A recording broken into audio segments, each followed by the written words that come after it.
we're back in studio, man. It feels good. It's Cody and Gold. Done with training camp. Training camp wrapped up this morning in St. Joe. It is on now to the final couple preseason games and then to the regular season. We got our full crew together. This is the full crew going forward. Now we'll be in studio the rest of the way. Of course, myself, Cody, and then we've got Drew, our new producer, who's been here all week long, but now we're actually in the same room, in the same studio together. We haven't had that. He's running the show today. No, we had that Monday. What do you mean? Yeah, but we still had an intern basically kind of running things a little. It's all us. It's all us now. We're full steam ahead. Is there no intern today? No, it's just Drew. It's just me. So you can't blame you can't blame the interns if something goes wrong? Actually, correct. Yeah, I mean, you can and you can't. You know, there's no hiding behind. We got the cameras up. The stream is up on Facebook, YouTube, Twitch. You got to point that camera at you, Drew. Nobody can see you. They can only see half of your body. I'd also raise it, but that's another problem. It's one thing at a time, you know? That's right. We'll worry about the video stuff as time goes on. You guys can hit us up on the Jay Southland Tow Service text line 913-586-7610. It's still not a full normal show because we only have 2 hours today. So we only have a 2-hour show. Then we're handing things off to Vern. The Royals. I gotta get warmed back up to regular shows. Yeah, the Royals got to wrap up their series today. Day game against the Mariners. Vern's on deck show at noon today. So only 2 hours for us. But I'll be honest, very glad to be back in studio. And have everybody together. Also today, one more Guillotine League spot will be up for grabs in the 11 o'clock hour. We got 3 spots left. Just 3. The draft's looking like that Wednesday, August 30th or so. We'll have some more details there, but that's what we're shooting for. Wednesday night, August 30th, the Cody and Gold Guillotine League. 3 spots left. You need to be listening in the 11 o'clock hour today if you want to get one of the final 3 spots coming up. But we heard from Andy Reid up in St. Joe before we got on the air. We were out there listening to his press conference as practice wrapped up with Military Appreciation Day, so they ran a little later post-practice than normal. And Andy said what we probably thought he was going to say, right, about playing time on Saturday for the Chiefs when they take on the Cardinals. He said the ones are going to play for a half, and then he very quickly after that said that, don't hold me to it. Basically, things can change. What that means is Mahomes not playing the whole first half. Who could have known? Maybe some of the ones play the whole first half. You and I have been on the same page, though, all week, which is don't play the ones on that field. He was asked about the field conditions. We asked Pete Sweeney if he would ask the question to Andy about that, and he did. And Andy said they checked on the Cardinals field. I don't know if you check with the Cardinals, check with the Broncos, who just got done playing there, whatever. And he said the field is in, quote, pretty good playing shape, even if it looks bad. Pretty good playing shape, even though it looks terrible, is not a great way to describe a field. He said the field is gripping well in terms of players being able to cut. Okay, hopefully so. Okay, don't play him. That is the Andy, just so you know, Drew's new here, so let's enlighten him in case he's not familiar with how Andy Reid talks. That might as well be Andy Reid saying, it is a giant pile of crap that no one should ever play on. This field is a dump. That is the Andy Reid way of saying that. Because Andy doesn't lay criticism on anyone unless he's finally fed up with like a line of media questions after like 2 straight weeks of being asked it. Other than that, nice things come out of Andy's mouth. He'll come on this thing and he'll talk about an 0-13 team and be like, oh my God, they are so much better than you would think their record is. That's a really tough team. Super talented, unbelievable. But you can tell on the little things he has to do when he has to dig in deep to find the compliments. That is a finding the compliment situation. Good grip. Good grip. Looks better, or plays better than it looks. So this field looks like trash. It has some grip, good grip, not great, good. And it's in pretty good playing condition. None of those things should reassure either of us, Gold, that a single member of the Kansas City Chiefs should play on the field. I would almost at this point rather they forfeit this game than put a single starter on that field. Yeah, you know where we stand on it. And I'll be curious when they arrive in Phoenix, if they look at the field and they're like, yeah, maybe it's not as good as we thought. If we see an alteration on their plans for playing time and all that. So, look, Mahomes, I would be stunned if he plays the whole first half anyway, even if they were on pristine field conditions, the best in the league, which they're not going to be.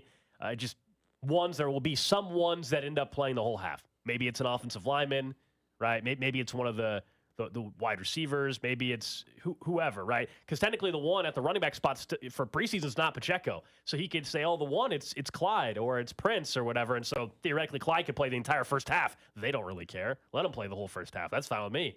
And he could say, well, see, we had some ones play the whole half. So something like that could happen on Saturday.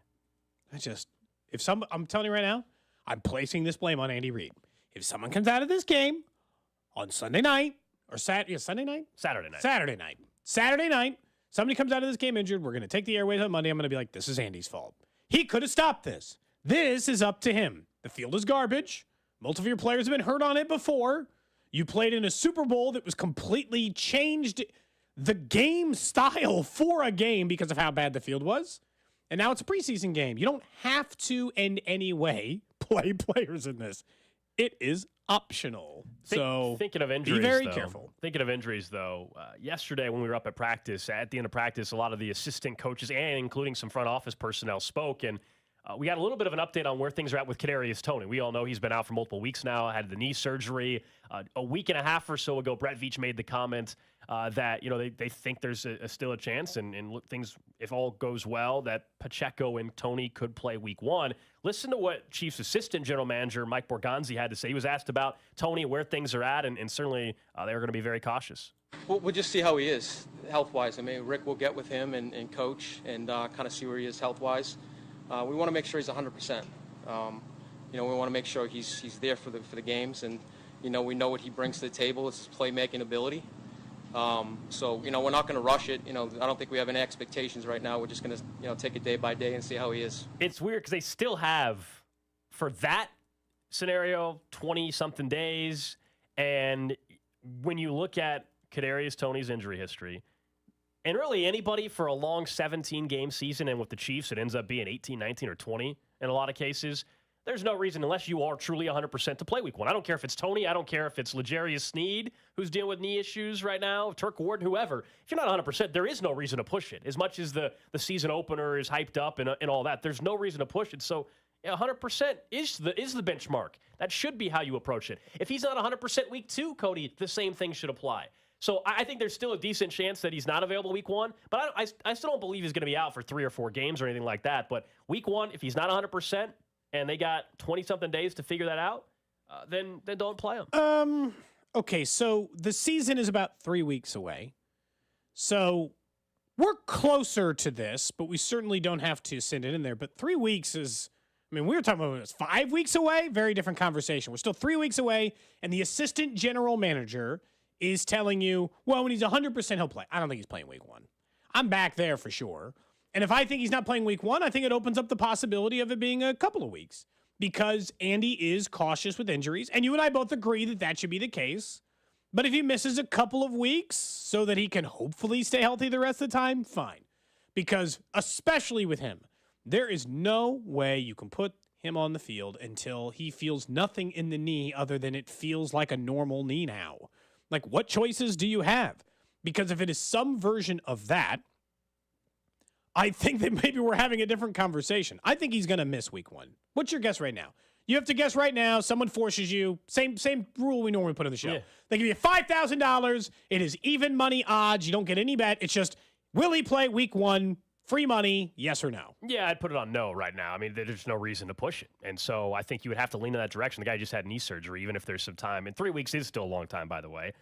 But I think you would have to lean towards no if you're asking to pick a side on whether or not he's going to play, actually. I don't think it's a 100% done deal by any means, but I don't know how you can't lean in that direction right now for week 1. Now, if you're asking me that he's not there week 2 or 3, I'm on the up. I'll tell you I'm on the opposite side. So if I give you the $5,000 and I said he'll be a starter by week 2, you're back in? I would say yes. That's because there's 10 days between the first week and the second. So you get an extra week and a half, basically, out of that thing. So, yeah. Well, and that's a full month away. Their second game will be a month from today. So, or from a couple of days from now. So, you've got a lot more time in order for that injury to heal. My biggest fear with him is that we're doing all this to get him 100%, to get it right, and he's going to get some ticky-tack injury in week 4, and we're just going to do this all season. Maybe. I remember doing this with Sammy Watkins, and after a while, I think similar to the way you said you were getting tired of talking about, what was it the other day? They were like, you know what, I'm tired of talking about. Well, the Chris Jones stuff. Chris Jones, yeah.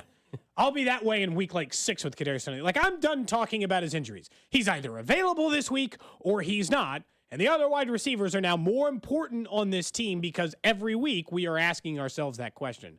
I don't want to put that on him yet because in Kansas City's tenure, he gets kind of not a clean slate, but he gets a chance to prove that he can stay healthy. And if he's back by week 2, missing 1 game after a surgery, not a big deal. Not in any way a big deal. You play 16 games. You and I both said we'd have taken 12 or 13 to start. Lock it in. I'd still lock it in, by the way, if you gave me the option of 12 or 13. Yeah. I mean, nothing in his history suggests that you wouldn't take that number right now because it's a guarantee. It promises you a certain amount of Kadarius Toney play. But it's just this, the Borgonzi quote, to me, like it feels like when you listen to him talk about Toney, it feels more like a little more up in the air for week 1 than maybe Veach was trying to make it sound a week ago. Otherwise, no real injury updates today from Andy. We know yesterday or 2 days ago we found out confirmed that Jody Fortson was heading to IR. And if you were following Jody Fortson's social media yesterday, you saw him put out a long post explaining that he's done for the season. So like, there's not even he's going to IR and return. He specifically said he's done for the season. So that's probably done in Kansas City. If we know, obviously we've had some fun talking about Jody Fortson. You're calling it for Jody Fortson's career in Kansas City? Yeah. Unfortunately. I don't know. He was already going to be. Guys like this often end back rather than end up somewhere else because this team trusts him more than other people. I think Blake Bell's been hurt and back here 9 times. I'm convinced at this point that Blake Bell's actually 57 and has played 24 years for the Chiefs. Didn't he leave for a year and come back? Blake Bell? He did. And nobody remembers that. Dallas, I think. Is that where he went? I think he went to. I think it was Dallas for a year. I believe that's where he went. No, unfortunately, you can't stay healthy in the league. It's awfully tough to count on you. And he's been a fan favorite talking about Jody Fortson, but he's now going to miss this entire season as well. He's a restricted free agent next year, I think it is. And he's got a new agent. I think he signed the same agent that Chris Jones has. Michael Katz is his agent. Unfortunately, I think it's an uphill battle for him to be on the roster next year, unfortunately. But time to move on. Who's the third tight end going to be then? I don't know. It's Matt third tight Bushman? end. They'll be fine. Figure it out. Matt Bushman is the name you. That's fun. That's the camp name. Draft somebody next year in the 4th round. I don't know. You're not worried about it? Yeah. You're not worried about the 4th tight end? I'm not. Do you even like the Chiefs? I'm not worried about the 4th tight ends. No, believe it or not, I'm not. Are you even committed to this, following this team? Believe it or not, I'm not concerned about the 4th tight end. In fairness, when he's healthy, he's the 3rd tight end on this team. Now you're knocking even 3rd tight ends. Blake Bell's really the 4th tight end on this squad. We've had some fun, and he's a super nice guy and all that, but he played in 13 games last year and had 9 catches, okay? So, and the year before, he played in 6 and had 5. So I think I do think they'll be okay. I do think they'll be all right, Cody. Something tells me. I think it's going to be a tough loss, Well, it sucks. I feel bad for the guy. Missed the whole season. He's battled injuries, tried to work back, and then suffered a shoulder injury in camp that required surgery.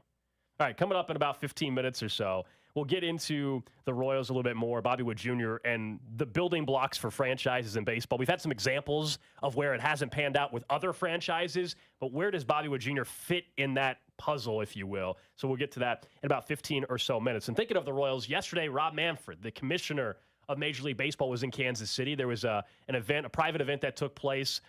Beginning of it was about the future site for Royal Stadium. And they also had Bob Kendrick emceeing the event, and they kind of had a sit-down conversation discussing just where baseball is at. You had referenced yesterday attendance, right? It's up 9%, and they're obviously proud of that for Major League Baseball, as he should. Rob Manfred does deserve credit for that, and certainly the pitch clock has helped. And it's very simple. People feel like they can go to a game because of how much less time it takes in their life. You take your kids, you feel like you can actually watch a decent chunk of the game without having to leave because they're tired already, or you got to get ready for school or whatever it may be. Yeah, they're 5-7. If I got to take them on a weeknight and it's the old 3-hour, 10-minute game, and all of a sudden it's 10-10. Let's say I leave after an hour and a half.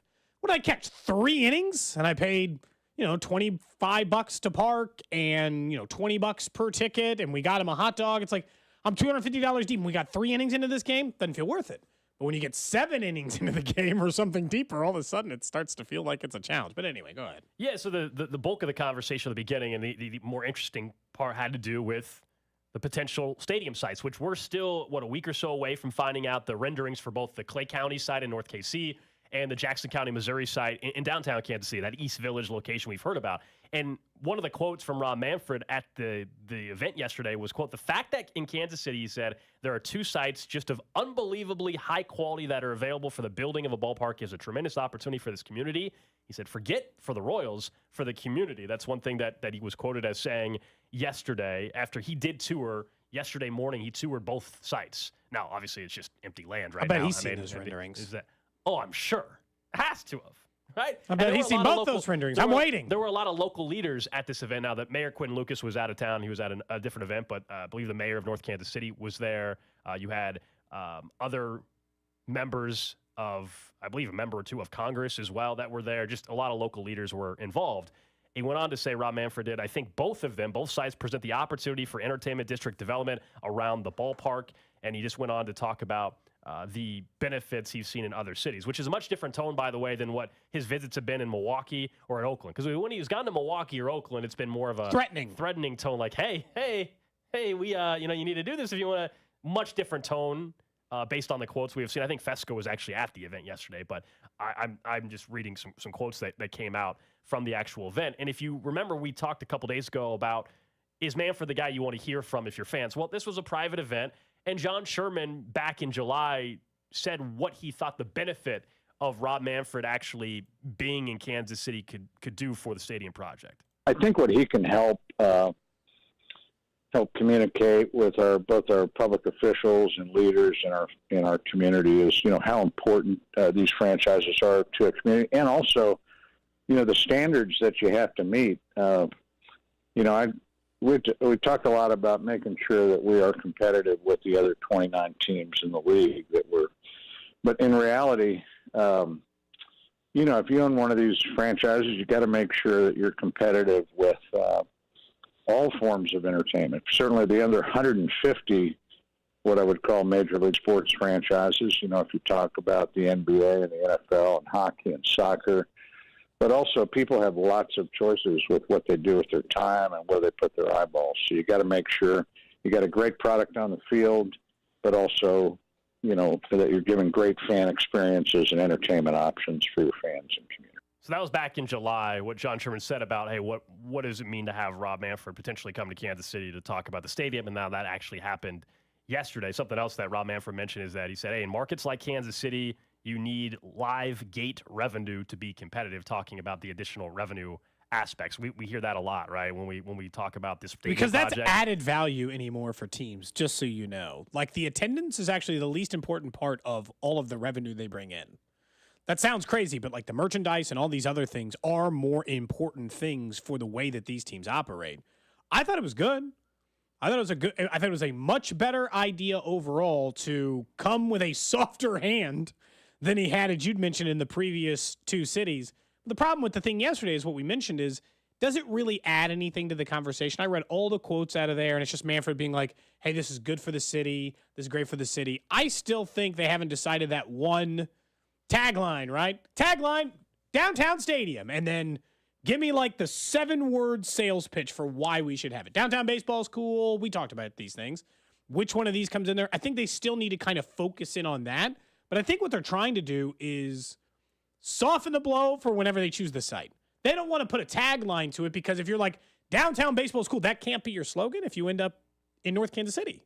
You have to choose something after the fact. But Manfred coming here is the same stuff he's doing. He's on the Goodwill Tour, trying to convince people downtown baseball or baseball not at the Kaufman location site is better for the city. Based on it being a private event and then seeing who was actually at the event and the quotes come out, it seemed like this was more than even what we had talked about earlier in the week about the general public and the sentiment around that and what this visit. This seemed like this was a visit more for like the North Kansas City mayor. Bryant DeLong was in attendance, right? We mentioned Emmanuel Cleaver was at the event as well. I think it was more for local leaders to hear from the commissioner, honestly. I think that's what this event was. This was an event that the public could have reserved tickets to hear from Rob Manfred himself. This wasn't live streamed out. In fact, they didn't take any questions from the media after the event. This was an event that I think was directed towards leaders in Clay County, Jackson County, leaders in the state of Missouri as well, to hear a different voice and someone that has been in other cities dealing with stadium projects before. That's at least how I took it, based on learning more that it was a completely private event. They didn't take any media questions after it at all. No, which is smart. I mean, they've taken, by the way, the Royals have done their fair share of media question stadium appearances lately. And they're going to have to do another one when the renderings come out or they choose a site. Either or, they'll be right back to this same thing where there'll be another media availability. And we know that that's supposed to be by the end of this month. So, I mean, you would think in the next probably 10 days, we'll have rendering sites for both the North Kansas City and the East Village locations, so that we'll get some sense of what these stadiums are starting to look like. Hopefully next week, because then you're pretty soon you're up to Labor Day. People are out of town. I mean, you would think next week's a decent week for that maybe to happen, to have renderings for both sites. Again, they're not choosing either site yet, But we'll at least see what it could look like, and maybe we'll be pleasantly surprised. You know, you and me are both pro doing the downtown site because we talk about downtown baseball. I want to actually be downtown. I know North KC is very close, but it's not downtown. But we'll see what the renderings look like for the Clay County site. Maybe it'll surprise us, and I'm sure the renderings will look great for both sites. Each is going to be a little bit different vibe, though. They're going to really try to go for the Wrigleyville vibe when they send out the rendering for the North Kansas City site. All lower and more spread out, but development kind of everywhere. And it's not. North Kansas City's not that far from downtown, but it just needs in my opinion, needs way more infrastructure around it in order to make it feel like an extension of downtown. Not just 9 Highway coming, right? It can't just be the Broadway Bridge making you feel like, or 9 Highway Bridge making you feel like you're in downtown because there's like 3 lanes kind of bringing you near downtown, if that makes sense, Gold.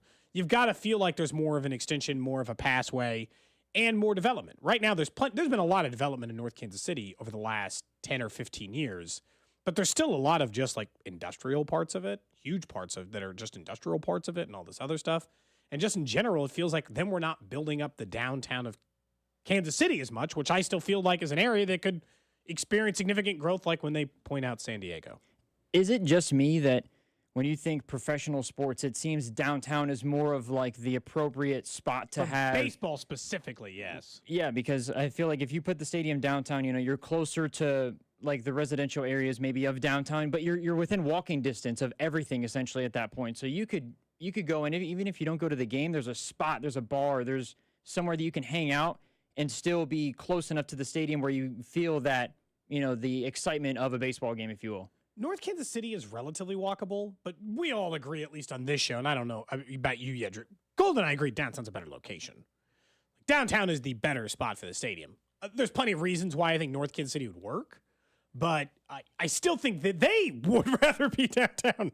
I think this is all because of the issues they've had with Frank White and dealing with Jackson County and trying to get this thing like secured away. I mean, John Sherman's acknowledged multiple times that they've put in more work, I think is how he phrased it, That's exactly with the East Village location. So that tells you they've always been further along with the downtown East Village location. Yeah, Drew, I'm with you. I think we all agree that downtown baseball provides you opportunities before the game. You can go and grab dinner before the game, and then you walk over to the ballpark, and then the game's over, and you don't have to just drive and leave. If you're hungry out, you can go back to a restaurant right across the street or whatever it may be, or you're down there and you know what, we weren't thinking about going to the ballpark, but we're already down here. No, the game's a half hour away.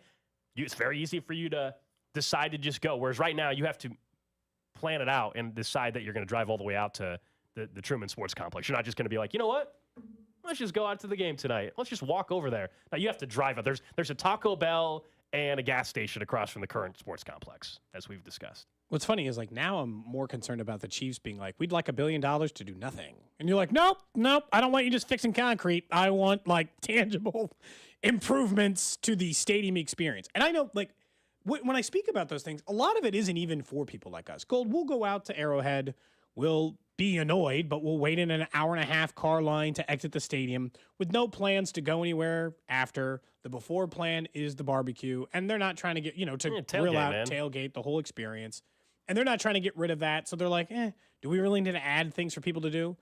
But as John Sherman talked about in that clip you played from about a month ago, there are more things at play, and they cannot think about attracting me and you. That's not the person they are trying to win. They are trying to win everyone else who's going to come behind us. Maybe you a little bit, right, Gold, because you fall into the category of people that aren't the average baseball viewer.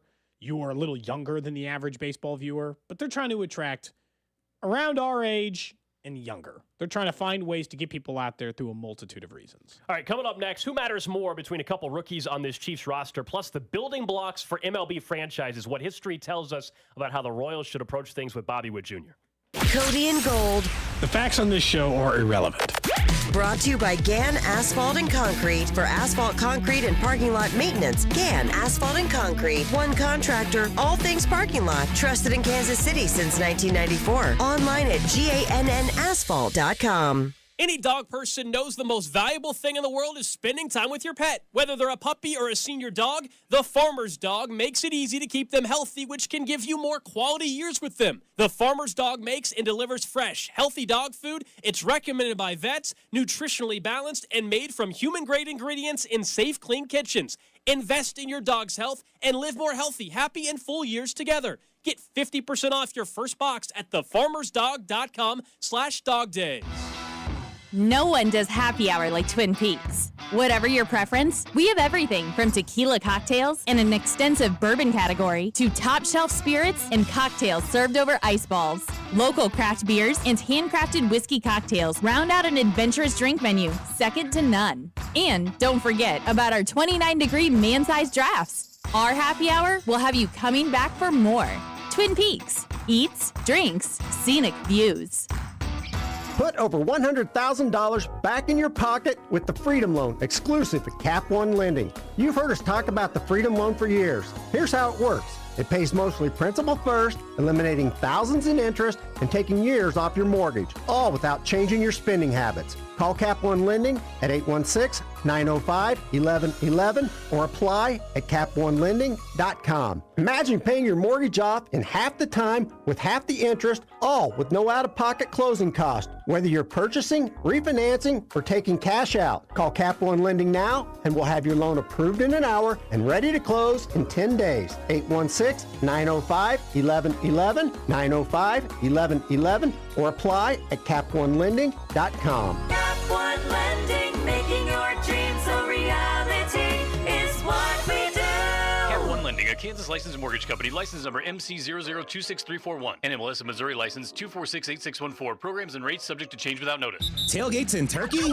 Yes, please. This season, score a touchdown with U.S. soy-fed turkey. Versatile, tasty, and truly different, turkey can be used for succulent sliders, killer kebabs, championship chili, or even brilliant burnt ends. You can get all the recipes and register for a chance to win the ultimate prize pack worth nearly $2,000, including a portable Traeger grill, Yeti cooler, Chiefs gear, and much more at tailgatewithturkey.com. You'll be the pride of the parking lot. Come on, KC, turn up your tailgate at tailgatewithturkey.com. Score big this year with your home team, Ag Power. From powerful John Deere tractors plowing through the toughest terrains to mighty zero-turn mowers cutting through grass like a linebacker, Ag Power is your all-star defensive line when it comes to tackling projects. They have a variety of tractor packages designed for properties both big or small. Regardless of the task, you'll always be on the winning team with Ag Power. Visit agpower.com to find the location nearest you.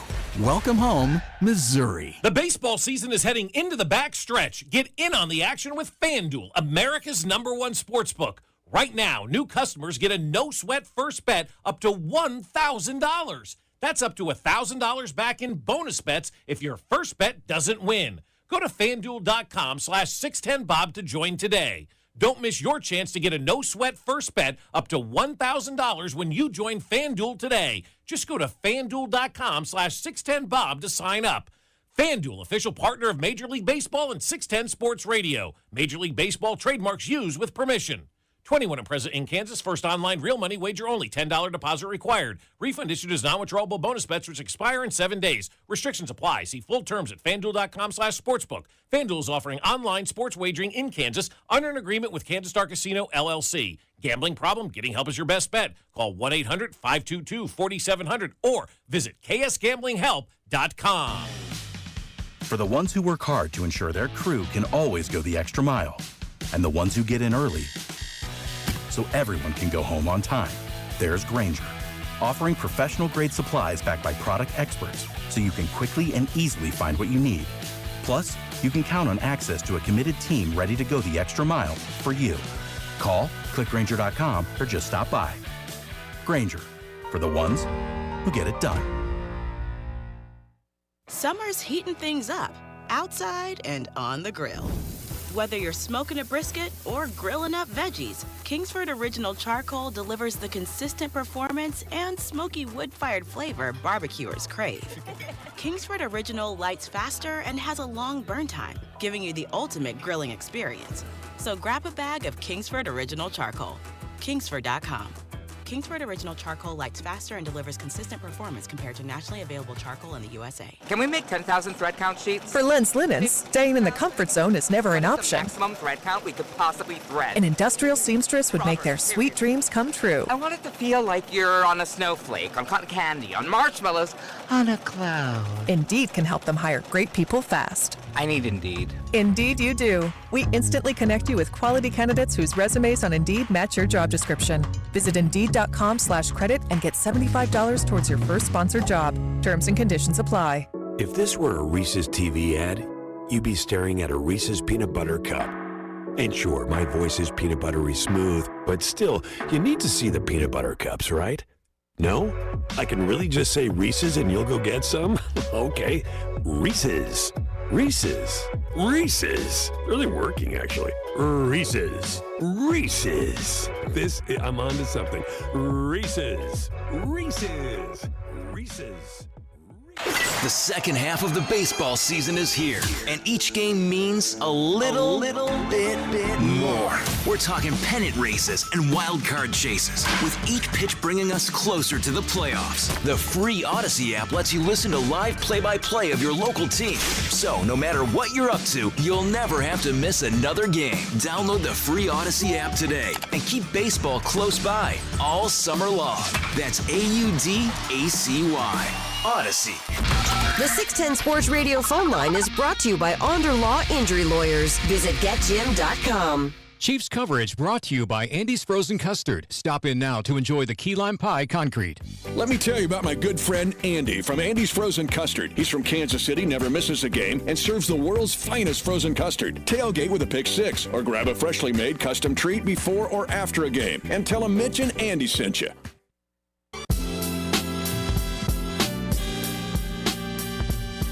All right, back here, it's Cody and Gold. Alex Gold, Cody Tapp with you. Drew Nixon producing the show. A little bit of injury news, though, during the break, just around the NFL with other AFC contenders potentially. We don't know the full extent, but never a good sign when someone gets carted off the field. Reports out of Dolphins-Texans practice. They're doing one of those joint practices, as I think they're playing each other in a preseason game this weekend. And Teron Armstead, their starting left tackle for the Dolphins, just got taken off on a cart with several minutes on his side, according to reports. Did not put any weight on his right leg. So not a good sign for starting left tackle there on the Miami Dolphins, who, of course, you talk about protecting any quarterback important, but given Tua's history, right, man? Tua's kind of important. So keep an eye on that. That's a Dolphins team that is going to be in the most difficult division this year and obviously trying to push for a postseason run. We're in the postseason last year, but had dealt with plenty of injuries with their quarterback and other positions. But a starting left tackle, that's not a position you just find a replacement for, just bump somebody up and feel like you're good. I like that we have to judge every card-off injury differently because yeah, Justin Ross was carted off a couple of days ago and is perfectly fine. He's practiced each of the last 2 days. And then we've seen other card-off injuries that have ended, people's seasons. So which version is it? I guess we'll see. Several minutes on the side, didn't put any weight on his leg, as you had mentioned in the story. So I guess we'll find out how serious it is. That would have a major impact. And honestly, I just feel like right now, as tight as the AFC is, anybody losing, not even like the most important player, like the ones we talk about that no team could lose, right? Starting quarterback, Travis Kelce for the Chiefs, for instance, like whoever your version of that is that would directly impact.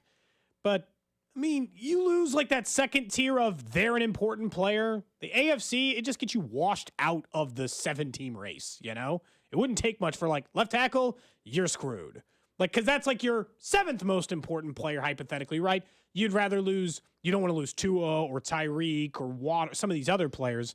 Armstead's somewhere in that second list of players you wouldn't want to lose. So we'll let you know if there's any update on that from the Dolphins as their joint practice is going on with the Texans. But back to the Chiefs a little bit. We're done with training camp. That wrapped up today. We spent multiple shows watching practice and opinions pre-training camp versus now. We're still in preseason. But looking at the rookies, in particular, the top 2 rookie picks for Kansas City, Rashee Rice and Felix Anudike-Uzomah, which was the number 1 overall, or the first-round pick, I should say, for the Kansas City Chiefs, pick 31 overall, and where we're at now and how much we think they're going to factor into this actual season. Because I think before camp, we both were like, I don't know how much of an impact either Depth guys. Yeah. Yeah, we'll see them occasionally, and I won't be talking about them a lot on Mondays. Has that changed at all for you? Because it's hard for me not to be a little more excited about Rashee Rice now than I was 2.5 or 3 weeks ago. And I always caution myself because this happened a year. Sky Moore? Exactly. Happened a year ago with Sky Moore where he was flashing all over at camp. And you're like, wow, how the heck is he not going to have a huge season impact this team? And Rashee Rice has clearly picked up the playbook quicker than Sky did a year ago. He is gaining some more trust, I would argue, already. He's getting some more work with the ones at practice. He has a skill set they need.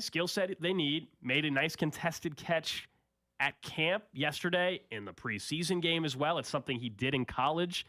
I'm wondering, is he going to be a bigger factor than we think? It's hard. I mean, I thought maybe a 250, 300-yard guy. Maybe he has a bigger impact. Maybe the yardage isn't 500 or 600, but maybe he just has some more reps in the red zone and is a threat there. So he's the guy that I still think will have a bigger impact this year than Felix and Udike Uzama. I think they're interesting to compare. So if I just asked you on the text line 913-586-7610, who's the bigger impact player this year, Rice or Uzama?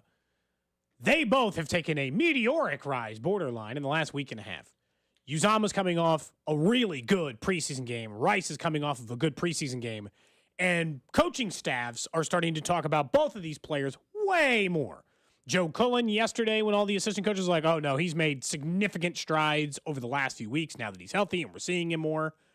I think for me, it's Uzama. And it's not because I actually think Rice might be the more ready player now, but if I'm factoring in the entire season, I think they need Uzama more. Well, that's no question. And so, question. That's who I would prefer. Absolutely. So because they need him more, and he's starting to show those strides, and Amenahu's gone for the first 6 weeks, where they were kind of careful in areas and at times with Karlaftis, and they didn't overuse him or those things. I think there's a decent chance that they will give him more reps and opportunity earlier in the season, where they were a little more tentative, I felt like, with Karlaftis, just to make sure he was comfortable before things got rolling. Well, so isn't it because they also had Frank Clark last year? They had Carlos Dunlap last year. As of right this second, there's no Amenahu for 6 games. And there's no other veteran. And there's no other, there's not a Dunlap. Maybe they still bring somebody like that in. But right now, I mean, other than, think about who he has to leapfrog right now. Well, Dana's going to get the second most, but then it's Malik Herring. I mean, with all due respect to Malik Herring, I mean, it's not like you're trying to leapfrog a veteran that's been here forever, that's made such an impact. I mean, Malik Herring's a guy that's battling for a roster spot before camp started. Looks like he'll make the team based on where things are at now. But before, you know what I mean? Before he played in 7 games last year for the Chiefs. He's 26 years old. Yeah, so it's fine, right? But it's not this, oh my gosh, he's going to have to beat out this guy. No, if he takes some strides forward, you can easily see how Felix could leapfrog him on the depth chart. But I want it to be Felix, to your point. That's who they need to have a bigger impact this year and beyond, especially if there's not a contract extension for Chris Jones and he maybe is a free agent next year and is not on the team. Well, then, I want to be able to sit here a year from now and say, oh, well, Karlaftis is coming off his second year in the league. He had 10 sacks. Oh, Felix is coming off his rookie year where he was better than we thought and had a bigger impact. And you're like, well, you feel good about your ends. Maybe the interior is not as problematic as it is right this second without Chris Jones or with Chris Jones. So that would be the guy you would prefer. Rashee Rice, though, I just watch him, and it seems like he's going to have a bigger impact because they might trust him already. He may not have the issues pre-snap, learning on where he should be the way Sky acknowledged he had last year. If you don't have that, then he can just go out there and play, and with that, the athleticism can shine. I think that the reason why it's way easier for him is the contested catch thing, it's the way they used Juju. They never used Sky Moore that way, and they have that's a missing element of their offense without Juju. The short yardage, it's 3rd and 4, or contested back shoulder catches down there, or those are the kinds of things they were more apt to do last year because of Juju Smith-Schuster, and there's no direct, logical replacement player on the roster right now to do it. I think that's also partially a reason why people got excited about Justin Ross, because he's also 6'4" and 210 pounds, and maybe he can provide that. I still think it's going to be Uzama because they have to. I think Rice is probably more ready for the moment, but he does have to leapfrog significantly more people. Let's just say for the fact of this conversation, Tony's ready. He's got to get past 4 receivers. They're going to give Sky more opportunity to him in the early going. Tony, MVS, Sky, Richie James, and him maybe are closer, but I think Richie James, after what he did in preseason, he got more first-team snaps this week after that. More reps right after. Yeah, exactly, based off of how he looked. And so I think that would be he best case scenario is what, the 5th wide receiver, 4th wide receiver. Yeah. I just think we're also going to see a lot of, based on how many opportunities Mahomes is been given to these guys to throw them the football during camp, and they want everybody to have a feel of Mahomes, and Mahomes to have a feel on what he likes his wide receivers to do. Much like the exact same conversation a year ago, we said, hey, on a weekly basis, it might change who the leading guy is outside of Travis Kelce. And I still feel like there's a decent chance early on that is the case, where week 2 of the season, you tell me that MVS led the wide receiver room in receiving yards. And week 2, maybe it is Sky Moore. Or week 3, maybe it is Sky Moore. And then week 4, Rashee Rice might not have 80 yards, but he might have 25, but he had a red zone touchdown. You know, and like, oh, wow, not bad for, that's the kind of stuff I Sky expect. Moore had 0 touchdowns until the Super Bowl. Yeah. So having 4 touchdowns this year and 350 yards would make him a much bigger part of the offense than Sky Moore ever was. And initially, I think you and I had both lowered our expectations for Rashee Rice, even though he's taken in a nearly identical spot as Sky Moore, because Sky Moore set the bar lower versus a normal, like if Sky Moore had never, if like McCullough and Sky Moore had never existed and we just like Men in Black, device, washed away your memory. Yeah. And you're like, all right, a second-round receiver and Rashee Rice, no proven receiver on the roster. Not a single damn one other than MVS who has limitations to what his upper limit has been in his NFL career. All right, nobody else is proven.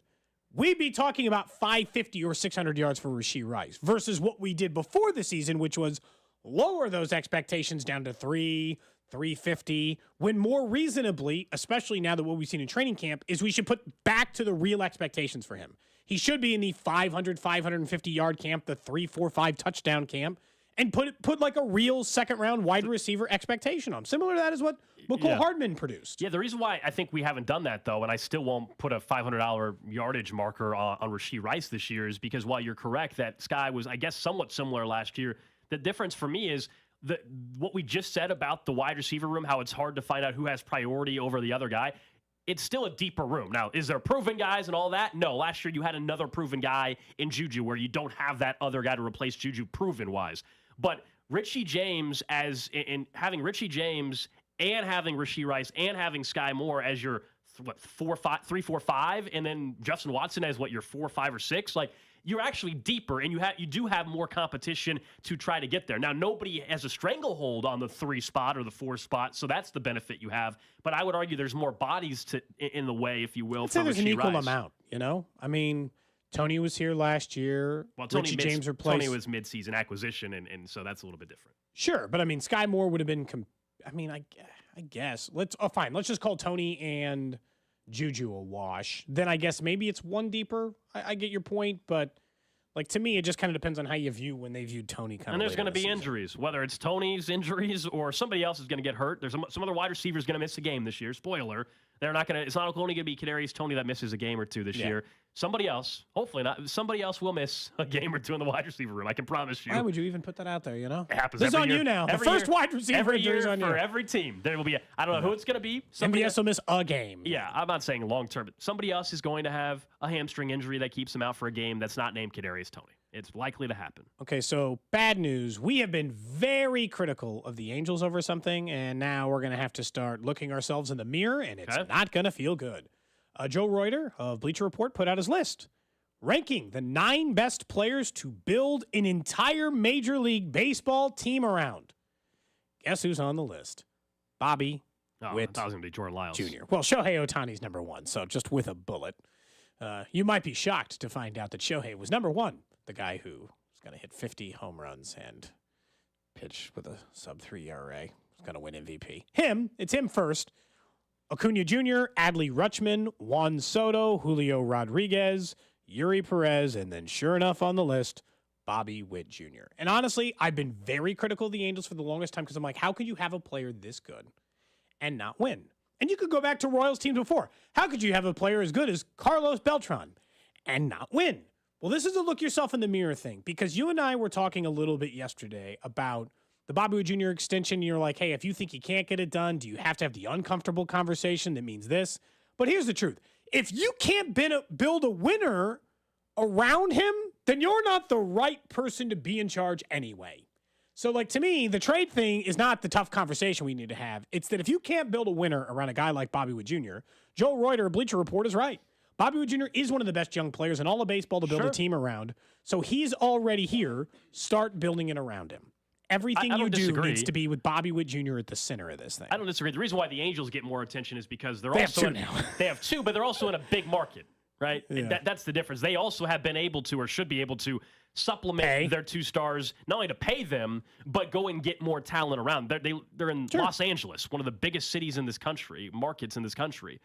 So that's the only difference. That's why I think we view the Angels in a more critical way they have got two of the best stars in baseball, although Mike Trout here the last couple of years just hasn't been healthy. He's not the same player right now that he was 4 years ago. He just isn't. He's not even on the field Not right now. available. Yeah, he hasn't played in months, I think, right? Yeah, he's been out for a while. So, and I feel like we had the same conversation a year ago. But yeah, Bobby Wood Jr. is someone you should be able to build a foundation around, no question. But as I told you, he has to want to sign here long-term as much as the Royals want to sign him to a deal that makes him the highest paid player in franchise history, which is what it would take, of course, to do that. He has to believe that this organization is an organization that can build around him and be a contender. And that's the tricky part. Does he believe that's real or not? And if he does, great. You can negotiate and figure out a way to get a 6 to 8 year deal done and move forward with that. But otherwise, we've talked about with Vern yesterday, the window that the Royals have. If you think that you can't get a deal done and you don't believe that can actually happen, based off of the timeline, perhaps where you're at as an organization, maybe you're 2 years away, perhaps, well, then you only have 2 years to 3 years to actually go and make a push while he's on your roster, which is where the trade stuff comes up.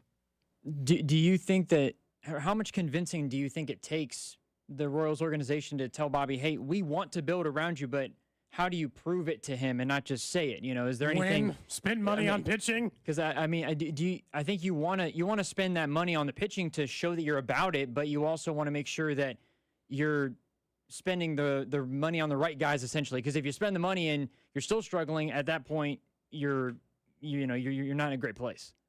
No, I mean, it's not an easy conversation to have. Part of the reason you show commitment to him is by handing him a big pile of money, if he'll take it. And the other part of it is, actually starting to win. The text line saying, actually, the Angels are showing you why you do it the other way. Don't build around one player. Trade that player for a bunch of assets and just build it around a bunch of good players. Don't try to build your friend like this guy's looking at it wrong. Don't try to build around a single player in baseball. It's not going to get you anywhere. Like versus football, where you can definitively build it around. I think it's a fair player. point. It's a fair point. Again, that to me that comes up. I mean, the Braves built it around Acuna Jr. and it seems to be going pretty good. But they also have a lot of other good players. I mean, I don't think it's a terrible point. What I would say, this goes into the whole, hey, do you think you can actually get a deal done? Because if you can't, then you should do what that texter's talking about, which is trade him, get multiple pieces back, and build it that way. If you don't think you can actually get a contract done. But like, if I think Bobby Wood Jr., even though he is so young, to me, he's already earned the right during negotiations, to Drew's point a little bit. How do you show him that you can build a winner? If I'm Bobby Wood Jr., if I'm going to sign on a dotted line a long-term contract, not only does the money have to be right, but I also kind of want to hear your plan going forward.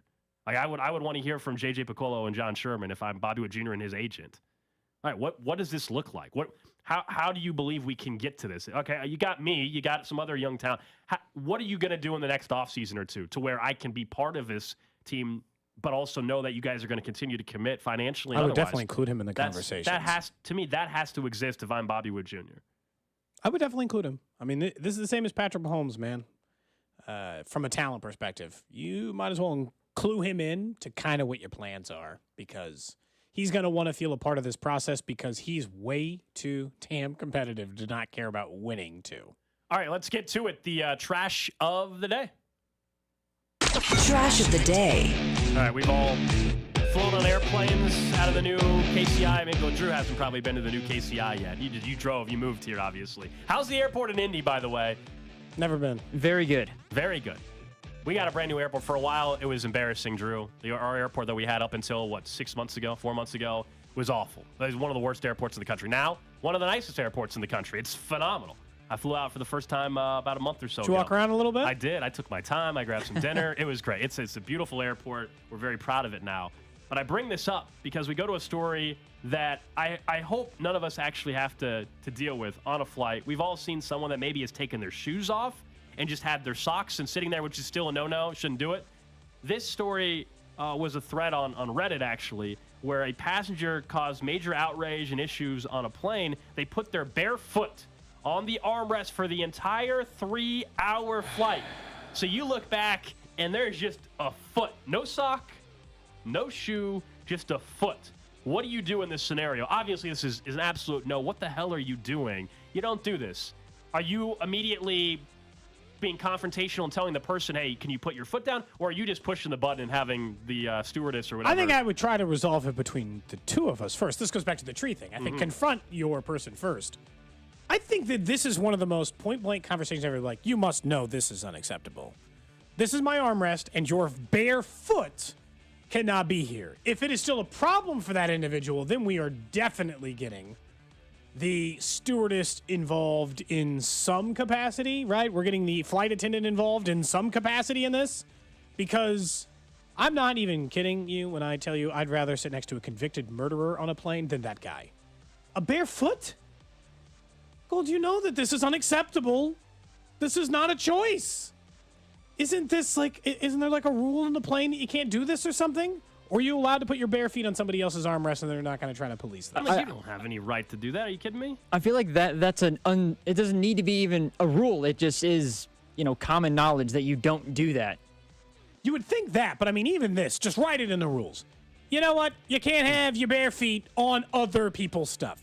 You can't police whether or not people take their shoes off on a long flight or these things. I don't think you should. But keep your damn feet off of my area for sure. What would you do, though, if you're just sitting there and the person right next to you? Because if it's a row up, you're not going to care about this part. But if the person next to you has their shoe off with socks on still. I'm just going to be very upset. But there's nothing to be done about it. You're not going to say anything? They have, despite my very serious position that is, you absolutely should not do this. I can't in good conscience say they have no right to do that. The barefoot on my armrest? That is a completely different game. That is a completely different What if standard. it smells so bad? Let's say their feet stink and they got socks on, but then they we take gotta that shoe. then we got to call this. Then we're back. Okay. Well, that's what I'm saying. If you're next to the person, it's still a distraction. I can't enjoy my plane ride. I can't sit and watch the screen without being distracted from your foot being up on. Even if it's not my armrest, it's still. Are you gonna leave that up there the whole flight? Who are these people, by the way? Does it change? Who are these people that exist that gross. do this? Be honest, though. Be real honest with me for a second. Because I don't really care who you are. If you have your foot with no sock on my armrest, I don't care who you are. I'm going to say something. But let's say it's... I'm willing to go to jail to fight Let's say you. it's a supermodel, and it's a gorgeous woman, No. and her feet are right behind No, it's you. not acceptable. I think the answer is no. I'm asking you. I'm asking you. Stop trying to let beautiful people get away. They get away with enough. I'm Not just putting asking bare you. feet on an airplane. Their life's already easy. They're super attractive supermodels. No, they're not allowed to do it's it. bad either way, but I'm just saying you cannot tell me it's the same thing. Having Giselle's barefoot next to you is the same as some 350-pound, 70-year-old dude having his foot next to you. Don't tell me it's the same thing. It's not. It might take a little bit longer Equally before bad. you say something, maybe. That's what I'm asking. No, it's a little bit different. Again, Rex Ryan wouldn't say anything. We know Rex Ryan would be thrilled by this development, as a matter of fact. I can't Someone on the believe. text line said, I thought you guys don't fetish shame or anything like that on the show. This is different. This is It's not a different. fetish shame. This is different. Okay, fine. If you put your bare foot on somebody's armrest and they have a foot fetish, because you've invaded their personal space, they're also allowed to take pictures of your feet and sell them online. Someone said Okay, how about that? They're allowed to profit off of your foot now. You're the supermodel. I'm allowed to profit off of your foot. Hey, this is Giselle's foot, by the way. $500. I got more photos. Took them all plane ride long. Yeah. Someone did bring up, they said the people that are barefoot on an airplane, foot on the armrest are Bengals fans. So that's probably right, Drew. So you guys do They're this? monsters. Yeah, Bengals fans, complete monsters. Oh yeah, totally. Every single time I fly on a plane, I'm popping my shoe off. Yeah, that's I what think do. this is as close as I would get to fighting on an airplane, which I know is going to land me in a jail and a very serious You would conversation. fight someone over this? Yes! Over their barefoot on my Well, I mean, armrest? I would get into an argument, but I'm not going to throw punches over it. I've been in exactly 2 fights in my entire life. They both went the exact same way, and I was in my teenage years. This would be fight 3. It would be absolutely. It would just be fight 3. How long would it take you to no get to that choice. point, though? I mean, Several conversations, right? It would be like, "Hey, man, the foot's got to go somewhere else. I can't force you to put your shoe back on, but it's got to be somewhere that isn't here, not on my armrest." This is what Someone says they'd rather have a bare foot next to them on the plane than a sweaty sock foot. I don't know. I don't need to see your hairy foot. How about neither? It just Well, that's correct. keep your shoes. No shoes. No flight. You keep your shoe on. You definitely got to say something at bare minimum, and hopefully the person's courteous enough at that point to at least acknowledge, like, you know what, I apologize. I don't know what I just out of habit I did it. But if they're like, no, I'm not moving it, that's when you get the flight attendant involved. And if they're like, "There's nothing we can do about this guy," but you got to be out of your mind. Give me a different seat. Can I sit in the cockpit? We can just kick it. And I got to be somewhere else. It can't be here. There you go. That was just a thread on Reddit that had it. That's the trash of the day, as you can probably tell here on Cody and Gold. Coming up next, though, One thing we used to say about Andy Reid and Patrick Mahomes, is there anybody else we can actually start saying it about going forward on this Chiefs roster? We'll tell you who next. Cody and Gold, live from the Chiefs practice field this summer. Brought to you by Gann Asphalt and Concrete. For asphalt, concrete, and parking lot maintenance, Gann Asphalt and Concrete. One contractor, all things parking lot. Trusted in Kansas City since 1994. Online at GANNasphalt.com.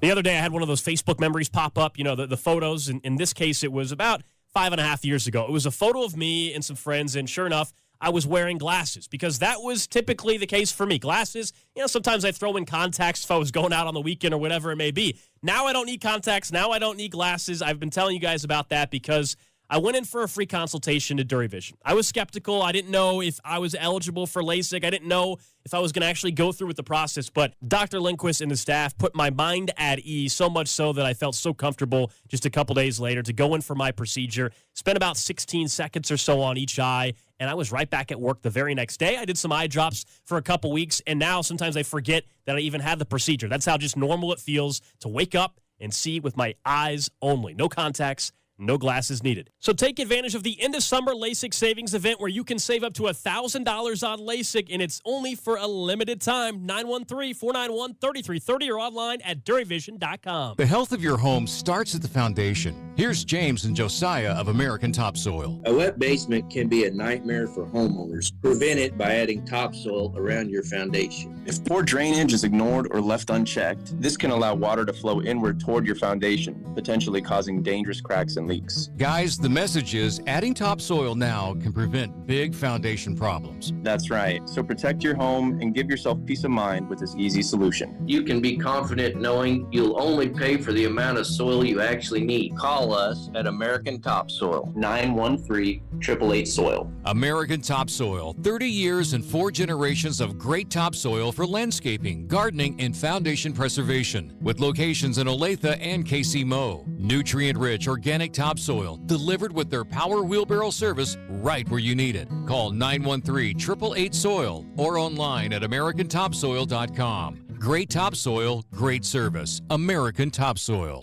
Tailgates and turkey? Yes, please. This season, score a touchdown with U.S. soy-fed turkey. Versatile, tasty, and truly different, turkey is always a winner. You can get all the recipes and register for a chance to win the ultimate prize pack at tailgatewithturkey.com. You'll be the pride of the parking lot. Barbecue Whiskey Hotline, how can I help you? You're looking for a delicious barbecue whiskey that fires up any party? With the sweet, smoky, mind-blowing taste of a barbecue Bloody Mary? The exceptional and unforgettable flavor of a smoky pineapple margarita? Yeah, that would be Curveball Barbecue Whiskey. Curveball with a K. That's Curveball Barbecue Whiskey. Delicious barbecue meets the smooth taste of American whiskey. Happy to help. Drink Curveball and be a bonehead responsibly. Over 21. Find Curveball at Target, Hy-Vee, and Lucas Liquors, or ask your liquor store for Curveball Whiskey. That's Curveball with a K. Curveball Barbecue Whiskey. Kansas City, meet the war heroes behind Horse Soldier Whiskey at Macadoodles, your Lee Summit Community Liquor Store. Join us today from 3:30 till 5:30 for a tasting and bottle signing event. An afternoon of camaraderie and flavor awaits. Cheers to the heroes. Where can you find steel, aluminum, brass, and stainless, and occasionally random stuff in the back? The Foot, who has an extensive line of Blue Demon welding supplies, filler, rods, and wire. The Foot, who is KC's and Topeka's only stocking dealer for Fronius professional welding equipment. The Foot, who is KC's and Topeka's only Fronius authorized service and repair center. The Foot, where can you go to take a Fronius welder for a test drive? The Foot, where can you find Colossus, your friendly neighborhood robot? The Foot. Just like Colossus, Metal by the Foot stands tall and ready to help both pro and DIY warriors with their metal needs. For over 35 years, Metal by the Foot has continued to up their game by providing you with the convenience and selection of metals you have come to expect. Discover new and unique quality products to take your project and skills to the next level. Get instant pricing on most items at metalbythefoot.com. That's metalbythefoot.com. When you need a piece of metal, remember, metal doesn't have to cost an arm or a leg. Just the Foot. Football season is here, and whether you plan on going to the big game or having a tailgate at your house, you need Smokehouse Barbecue. Let Smokehouse cater your entire event. Order the whole meal with their famous ribs and wings, and don't forget about Smokehouse's hickory pit beans or cheesy corn to go along with your meal as well. They have private banquet rooms at all 3 locations in Zona Rosa, Gladstone, and Independence. Check them out at SmokehouseBBQ.com. That's SmokehouseBBQ.com. For over 35 years, locally owned and family operated, it's Smokehouse barbecue. Chiefs Kingdom, Mitch Holtis here, voice of the Chiefs. I am pumped for our upcoming Chiefs Kingdom Show broadcast experience with special guest Patrick Mahomes, hosted by Hy-Vee at GEHA Field at Arrowhead Stadium on September the 11th. Hy-Vee wants you to be our guest for this exclusive event. Enter to win every time you purchase a 6-count package of Bakery Fresh Chiefs Ice Cookies and swipe your Fuel Saver Plus Perks card. Every package purchased equals one chance to win from now through August 24th at your area Hy-Vee. No purchase necessary, void where prohibited. See store for details. Back to school time is exciting and hectic. You can count on Hy-Vee to lighten your load when you shop with Aisles Online. Just order online, schedule a pickup or delivery time, and leave the shopping to us. It's easy to create and save a grocery list, shop specials, and earn Fuel Saver discounts, all while you're stuck in the carpool line. Upgrade to a Premium Plus membership and get free delivery and other great perks. Make back to school easier with help from Hy-Vee.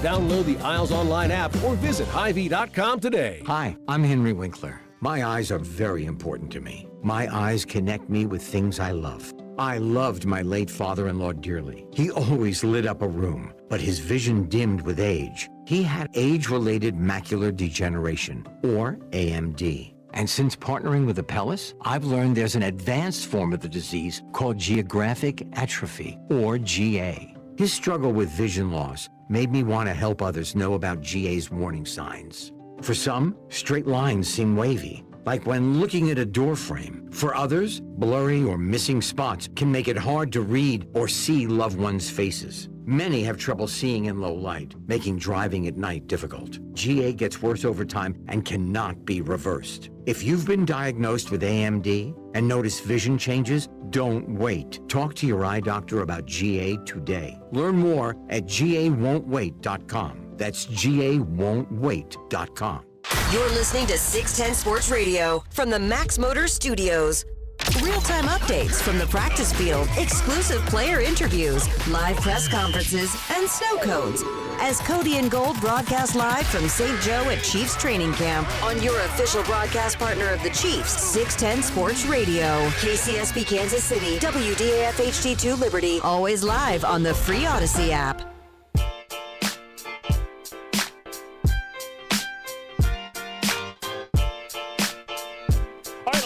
Hour here on Cody and Gold. Just an hour left of the show. Weird 2-hour day. We're going to hand things off to Vern. That's C-Dot in the back of the video. You know what? I actually, today. It's been a while. Do you want it back in this camera too? Yeah, it's Carrington's in studio dancing on the stream. Today it's fine because we haven't seen C-Dot in a while. We've been up at camp. Today it's fresh, It's all good today. I'm going to be honest. Whenever I'm done in this job covering St. Joe, and this is no disrespect that if you grew up in St. Joe or you live there and you like it, I will never step foot in that city ever again. When I am finally done covering training camp, I will never set foot in St. Joe ever again. How are you guys doing, man? It's been a while. It didn't work. No microphone. We tried. Try again. Can you hear? Test, Oh, that's better. Maybe the other one. 1, 2. Hold on. Let me try. I'm trying to get. Can you guys hear me now? There it is. Okay, Yeah, my apologies. we got you. It's My hard bad. to know. It's hard for you to know which buttons go to where. It's all right. I appreciate you guys. I actually saw Alex yesterday. I was like, Alex, I feel like I haven't seen you in 3 weeks. Like I haven't. Well, yeah. It's been a while since I've made fun of Alex. That's right. That's right. Normally I get my little, You're my out of your little routine. jabs in. Yeah, I don't even have anything to make fun of him about right now. I don't have anything. I don't have anything new. Kansas basketball, they're getting top recruits. Missouri's getting top recruits. I saw that. Everything's working out. How was camp? How would you guys like it up there?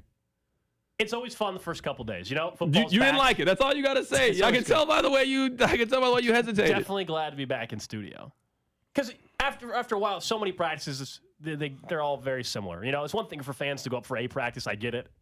But after you see 7 of them in a row, it's kind of like, okay, it is what it is. Let's get to some games. Let's go. When do you start making your over-under bets? Like your I already season have long? future bets. I mean, I have a couple more. I already have a couple.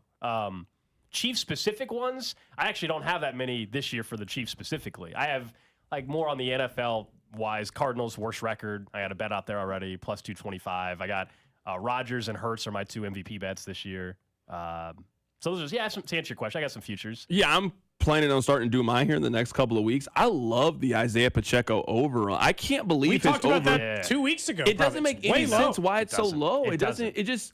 The only way you think he hits the under is if you think he gets hurt. That's it. I mean, that's the only way that he does it. If he's healthy, he gets 800 yards rushing this season for the Chiefs. It's almost like Vegas just doesn't know who he is. It's very odd to me. We talked about this. He is the only bet of all the overs, like Mahomes touchdowns, receiving yards ones. He's the only one that it might be week 11. He'd be like, thanks for the money. Yeah. I appreciate it. I still got like 5 weeks left to go in this thing, and I'm already cashed my check. So. What are you guys doing with Sky Moore? His over-under is 575. Like, Stay away from it. No, I'm with you. Yeah, I don't want anything to do with it either. I haven't seen. There's nothing for Richie James yet. I don't care what the number is just about. I'm saying because the number's not going to be any higher than 650. I think, and I love the over. I think Richie James could be 750 to 800. I think it's going to be way. I think it's going to be lower like than that. 5 1/4. Yeah, I think he's it's never gonna be even way- gotten 600 yards in a single season. I think it's going to be lower than that. I love the over too. I just think it's going to be lower than that. I love any number. The one guy we were just talking actually, C-Dot, about camp, and it's hard to, last year everybody liked what they saw from Sky at camp, and then we know what happened. But Rashee Rice, seems like he's got the playbook figured out more so than Sky did a year ago. And watching him at camp and the contested catch in the preseason game, maybe Rashee Rice is a bigger factor than we think. Not 600 or 700 yards, but maybe there's some more touchdowns there. Maybe he has a little bit better year than Sky did. I feel like he's already gained some trust more so now than what Sky had at this time a year ago. I hate the fact that you and I agree so much about the Kansas City Chiefs. This is concerning. You Yeah, guys should that's what I'm disagree saying. more. Like, it makes me like like this Pacheco number. Love Yeah, Richie James. this whole big Rashee Rice guys. Yeah, this whole time I felt like I was on to something, but now hearing that you agree with me, I have to completely go back and eliminate every Chiefs thought I have. Here's the thing to know about the wide receivers. Everyone's making it talk like they've got Jay-Z's blueprint. They're all bangers. Everyone's going to be a 900-yard receiver. We do this. No, we do this. Someone is every bad. Let me just be year. honest with you. Someone's bad. I don't know if it's Sky Moore, Richie James, Rashee. One of them's bad. They're like a 300-yard receiver who doesn't matter to this damn team. You better just start choosing which one Well, we all it is. think Mahomes is throwing at least 4,700 yards. So. And still one guy, he got 4,700 yards last year, and Sky Moore at 250. Yeah, but we just do this every year. Where like right now, let's say you just open up the phone lines and you take a caller and you say, hey, how many yards do you think Kelsey's going to have receiving? How many yards? By the time you add that person up, it'll be like it's 6,100 yards. That I agree Like, hold on, everybody's not getting 700 yards this season for the Chiefs. Sure. So I'm with you. Like, we normally do this with them. You're right. Last year, Mahomes threw for 5,200 yards and Sky Moore. Like, if I had told you that, I was like, I think Sky was only going to have 250. Oh, you're a hater. And Juju Quit didn't being even negative. get 1,000. He had yeah, 900. quit being negative. Quit being negative. Like, we always, to me, overestimate, I think, how many receiving yards as a group guys are going to get. Now, if you think that Richie James is going to pop, but you don't think that Tony's going to pop, that makes sense. Or you think Tony's going to have a really good year in Sky Moore, but there's just not really a scenario in which all four of those guys end up having a season and then Justin Ross has 300 yards. Don't and get me started on the Justin Ross stuff. I've actually come around on the Justin Ross stuff. No. Okay, well, now we do differ. Good. I'm glad we don't agree on this one. Come Finally around. won. Yeah, come around to the point where, like, what would you set his over-under at? Because I would set at 149. Oh, okay. Well, then we are. Yeah. Okay, yeah. Well, yeah. Okay. All right, yeah. I thought there's some people think he's like a I can be 600-yard honest, though. receiver this year.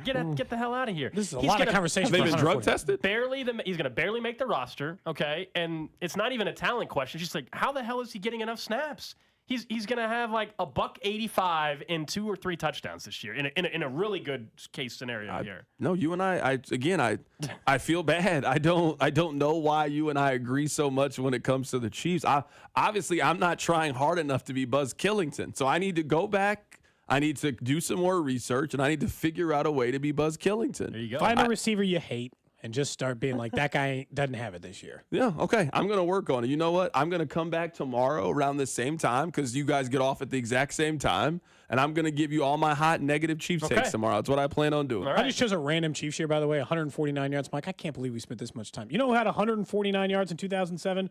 Colby Smith. You know who the hell that is? Right here talking this much time talking about Colby Smith. Running back. Chris Colby Wilson. with a K, I think, right? Yeah, I mean, that's basically 2 Ks. what Chris Wilson also managed 189 yards that year. Chris Wilson was a University fan Up. favorite. Let's see if you guys can remember University Up for Chris Wilson. I know where he went. at this game. Pittsburgh. He went to Pittsburgh. Oh, okay. Yeah, Chris Wilson, fullback. You remember when they kept looking for like a Jason Dunn type? Remember that was the thing?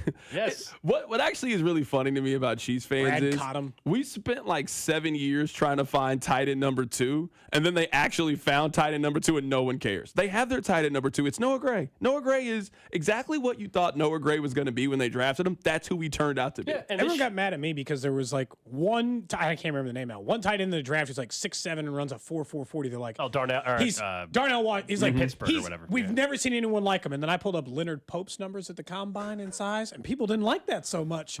Turns out he also ran a 4.5 40 at 270 pounds. That was and kind of was hating, 6'7" tall. But you kind of knew that was hating, though. You knew that was hating a little bit. You knew what you was doing. You doing what I do sometimes. I know when I'm trying to be sneaky. I know when I'm doing that. Like I used to love doing that, like blind test with Sammy Watkins. Yeah. Like, hey, you guys are so high on Sammy Watkins. Let's do a blind test, and then you pick against him. You're like, oh, hold on, you tricked me. No, I didn't trick you. I did not at all. I did not try to trick you. So I know what you're doing. I just found a comp you didn't like. Yeah, you out here being sneaky. But no, it was good seeing you guys. Hey, man. Yeah. I appreciate you guys, man. I'm sorry for interrupting your show. You're good. I'm sure I interrupted something very serious that Cody was thinking. Nothing very serious has ever come from this side of the room. No. But I know you had a great take that I'm sorry I disrupted. So I appreciate you guys. No worries. There you go. CDOT, of course, after the Royals game today, I think we'll hear Carrington on the drive. Royals baseball coming up at noon today. We'll hand it off to Vern for his on-deck show. Alex Gold, Cody Tapp with you. Drew Nixon, our new producer. If you are just tuning in this week, you didn't hear on Monday,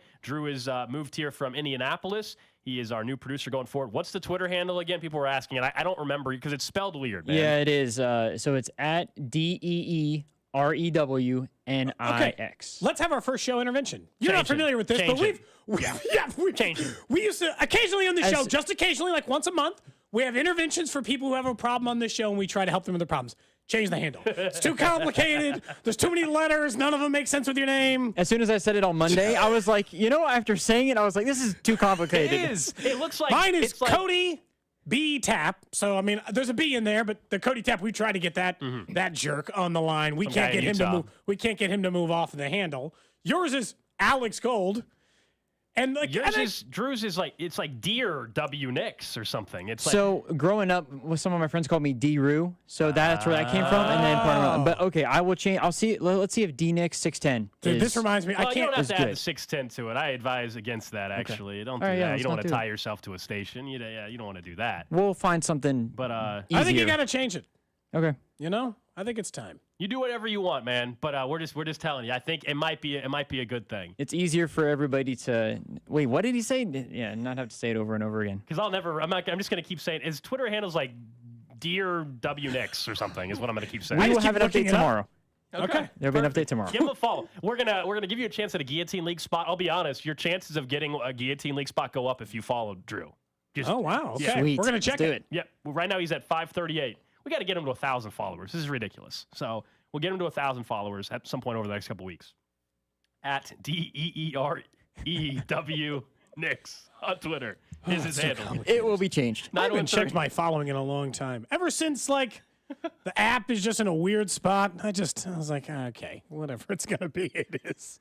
913-586-7610. Jay's Southland Tow Service text line. We will get to the Chiefs Red half hour here in about 15 minutes or so, and we do promise we will get to the latest with Chiefs-aholic. I don't know, Drew, if you're familiar with the whole Chiefs-aholic story. We'll get to. There's an update here in about 15 minutes. It's a crazy story. Yeah, but fun to follow too. Oh, it's been incredible. It really has. One of my favorite stories of the year. Oh, probably my favorite story of the year. Yeah, it's one of my favorite ones we've had since we've done the show by far. It's an all-timer. It's why we're going to get a 30 for 30. I can't believe you were gone the day you got caught. I was upset. I was, honestly. I was a little upset. You missed the show the day you got caught. Yeah. Just me and Dusty sitting in here. That was a bummer, man. That was a bummer. So we'll talk about that in about 15 minutes or so. But we know with conference realignment, it's never over. But you thought it was kind of interesting some of the comments. Brett Yormark, the commissioner of the Big 12, who I think has done an incredible job since he's taken over. He's been ultra aggressive. You think he's making a mistake on something? Okay, so agree with you on that end. You and I have done a really good job of consistently talking about what a job. Honestly, it would have been a great job if he simply did the thing he did, which was keep the Big 12 alive and let somebody else fall on the sword, which was the Pac-12. But he was doing an interview yesterday, and there was one thing that stood out to me that was very important, but the other thing he was saying was contradictory, and I think it's a mistake. So the two things, they're important to know before I tell you. The two things he said were, Basketball is not worth a quarter of football. It is worth far more than that. It is a valuable property, and he comes from the world of hip-hop and basketball and a completely different, and he comes from where basketball means everything. So he understands and can see the importance and growth of college basketball and what that can mean to a university. That is desperately important because the Big 12's claim to fame is basketball. They are great at it. They are better than any conference at it, and they have to remain that, in my opinion, to keep their place amongst the 4 important conferences. They have to be great at basketball because there's still going to be there's still going to be a limit, to what football can be. The other thing, though, he said is that they're done pursuing Gonzaga and UConn as part of the basketball program. To me, that's a mistake. If you are going to be a basketball powerhouse, get this Notre Dame arrangement, get Gonzaga in here. They don't have to be involved in any other sport. They are just an extra team for basketball. Get UConn in here. They don't even have to be involved in football for all I care. Just be involved in basketball. You need to keep accruing basketball properties that are not a part of these major conferences because it's what will strengthen your place in college basketball. So, one, I don't fully believe him. Oh, you think he's lying? I don't fully believe that he's done, for starters, because I think he's keeps a lot of things close to the vest and doesn't make mistakes like the Pac-12 commissioner has made about opening his mouth too much and over-promising, under-delivering. I think he's been very good to not do that. So I think that's my first reaction. The other part, though, you mentioned Gonzaga and UConn. I also think it's probably changed a little bit because I don't know if they really believe they ultimately were going to be able to get all at once Utah and Arizona State and Colorado. I think in a way, it was probably kind of almost a dream scenario. Now they're probably thinking, well, the Pac-12's basically done, and there might be an opportunity. Let's go get full membership schools. For a while, when maybe they weren't going to be able to convince the 2 Arizona schools to also leapfrog now, maybe their best chance was to get some partial membership schools like UConn and Gonzaga. Whereas now you're like, well, wait, now where the climate's at, and there's even Oregon States and Washington States still out there, why would we go get half-member schools? We can always get them. Like, I think if I'm your Mark, I'm thinking, I can always get Gonzaga now or 5 years from, or 5 years Adding from now. them to the basketball program is going to be easy, you mean? I think so. To me, that's maybe why he's talking the way he is now about realignment. Well, and I think that Gonzaga is maybe the easier one to do because of that reason. You're only getting him because I know their women's hoops team was in the top 25, but their men's obviously is the moneymaker for them. So if you think bring them in for college basketball and then the rest of the sports can stay in the West Coast Conference. They don't even have football, do they? No, I don't think so. Which I think maybe some of the Pac-12 schools could have done that too or thought about that because that's one of the complaints is, hey, the Olympic sports, hey, baseball, softball, you got to travel all the way over here and travel all the way back where it's less complicated when it's for one game during a college football season than it is a 4-game series to then come back and play right away, balancing classes and all that stuff. I actually like that you brought that up. I think I was gone from the show when all the news actually broke, and I saw this take a lot. And not you, the hey, we should feel bad for the college athletes, because I think even, maybe not your Mark, but the Pac-12 commissioner might have said that. We should feel bad for all of these people who are going to travel cross country. And I'll be honest, sorry, but that's tough luck, because the Olympic sports don't make money. Football funds all of this. Right. This football and basketball fund all of this for you. So I'm sorry that you don't get the private jet. You don't get the commercial flight that's just for the football players, like the University of Kansas football, and you don't get to do this separately, and you don't have to you just have to fly commercial and get your Southwest Rapids rewards points like anyone else. It stinks. But your sport loses money. It's all about money. More money to the conference means these sports get to keep living. I think it's inconvenient and it stinks. And they've always hid behind this, they're student athletes and it takes them out of class stuff. They never cared about that anyway. But I think that's the hypocrisy part of it, is because that is still preached. And it's like you can't it's always been a lie. You can't be preaching that when we all know now you're going to ask the USC volleyball team, let's just say, on a Tuesday night to take a commercial flight out to New Jersey, play there in New Jersey, and then get back at 7 a.m. one of the days and also still go to class 2 hours later. I think that's it. I mean, clearly, to your point, the decisions were all made because of football and basketball. We know this. So I do feel, I think you can believe what you're saying, but also still recognize it is something you can feel bad about for the 19-year-old freshman on the tennis team or whatever that's got to now travel to Rutgers from USC. Yeah, I think that sucks. And that wasn't accounted for in this. You're correct that the driving force in all athletics is the football program financially. We've known that for a very, very long time. But that doesn't mean you can't also still sympathize with the 19-year-old kid that has no say in what the hell is going on from the chancellor and the AD when it comes to realignment.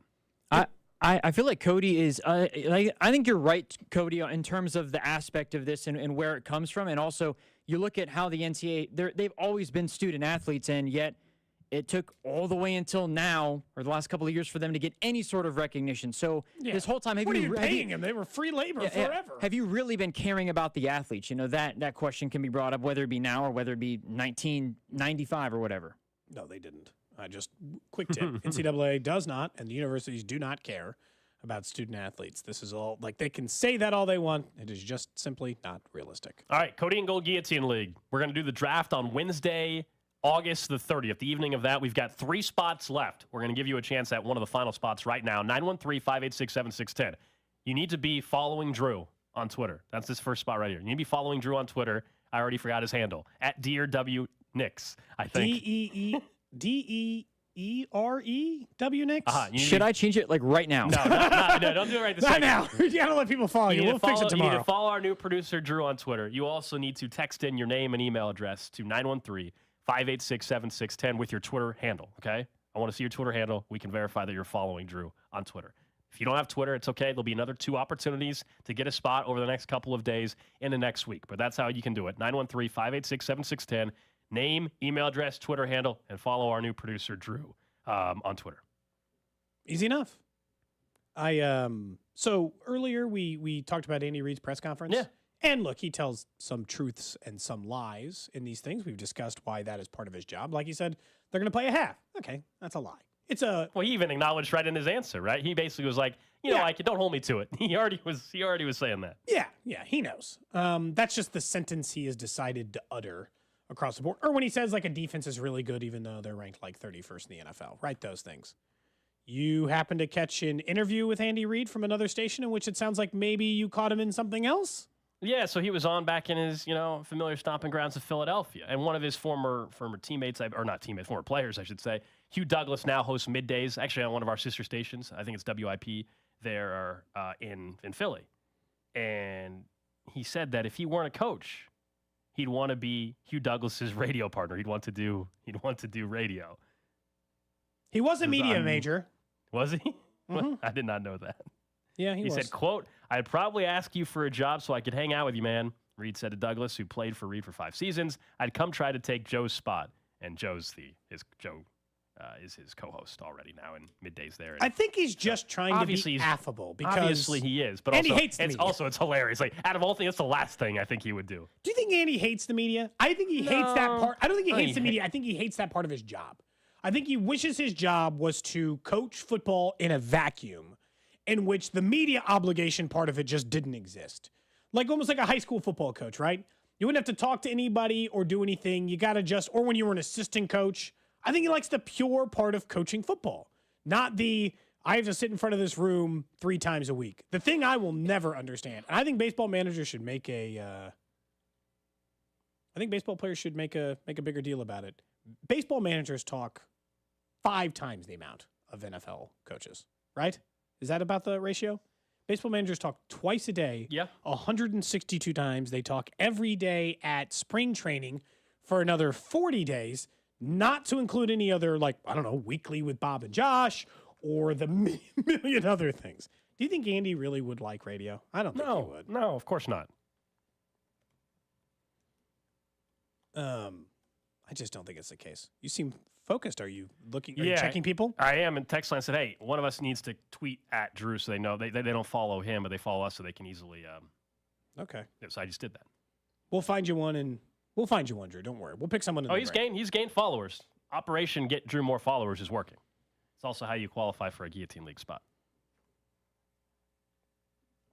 Yeah. We're good. We're almost got the spots full. Aren't you excited? The league's almost full, Alex. Are you going to win it this year? What's the deepest you've made in any of these? 11 or 12 for our Guillotine. That first year, you and I were pretty deep. For that. And the Survivor League last year, I tied with Kling, and then him and I did an off-air tiebreaker, and I won. So I'm still claiming I won Survivor League, and that's why we're not doing Station Survivor this year. I guess I said I won, and now everybody's done. Nobody wants to do it anymore that I won. I Whatever. don't care. I guess that's what happened. I was told that we're just not doing it this year. I know the Drive's doing their own version of it. I'll join theirs and win in that one. Are you allowed to join theirs? I'm going to. You just got to email their email account and it gives you a link back. They don't know. I'll go under incognito. You didn't even stutter. I'm gonna get in there and I'm gonna win theirs. That's right. Confidence, Drew. Nice. Confidence. Because you won a single Survivor League once? No, just last year's.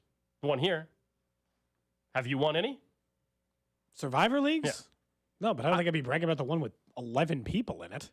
No, we definitely, the one with our station. I mean, I get it. I'm just saying, like, of all the Survivor Leagues to win, this is the least impressive. I don't know. That's what I'm saying. Yeah. I mean, you brag about the combine thing for 5 years later, and it's true. and That's an athletic and there was competition. It's very and there different. was 5 of us doing it, or 6 of us There doing were it. the same number. Really, it's like 11 Something of like us. It's that. like the same number of It people. happens.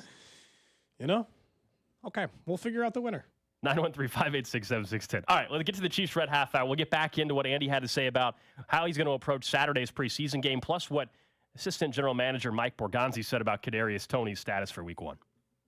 There's Kelsey to the end zone. Cody and Gold brought to you by Gann Asphalt and Concrete. For asphalt, concrete, and parking lot maintenance, Gann Asphalt and Concrete. One contractor, all things parking lot. Trusted in Kansas City since 1994. Online at GANNasphalt.com. Don't miss the Chiefs Red Half Hour every day at 11:30 on your official broadcast partner of the Chiefs, 610 Sports Radio. Any dog person knows the most valuable thing in the world is spending time with your pet. Whether they're a puppy or a senior dog, the Farmer's Dog makes it easy to keep them healthy, which can give you more quality years with them. The Farmer's Dog makes and delivers fresh, healthy dog food. It's recommended by vets, nutritionally balanced, and made from human-grade ingredients in safe, clean kitchens.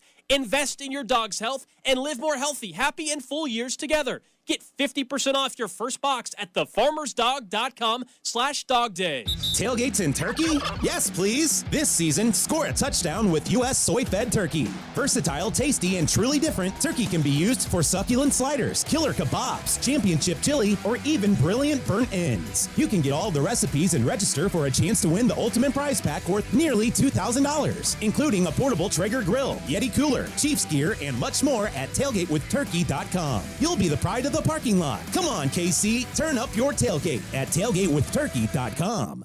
Dick Ray, he's your plumbing magician. Dick Ray, he's a man on a mission.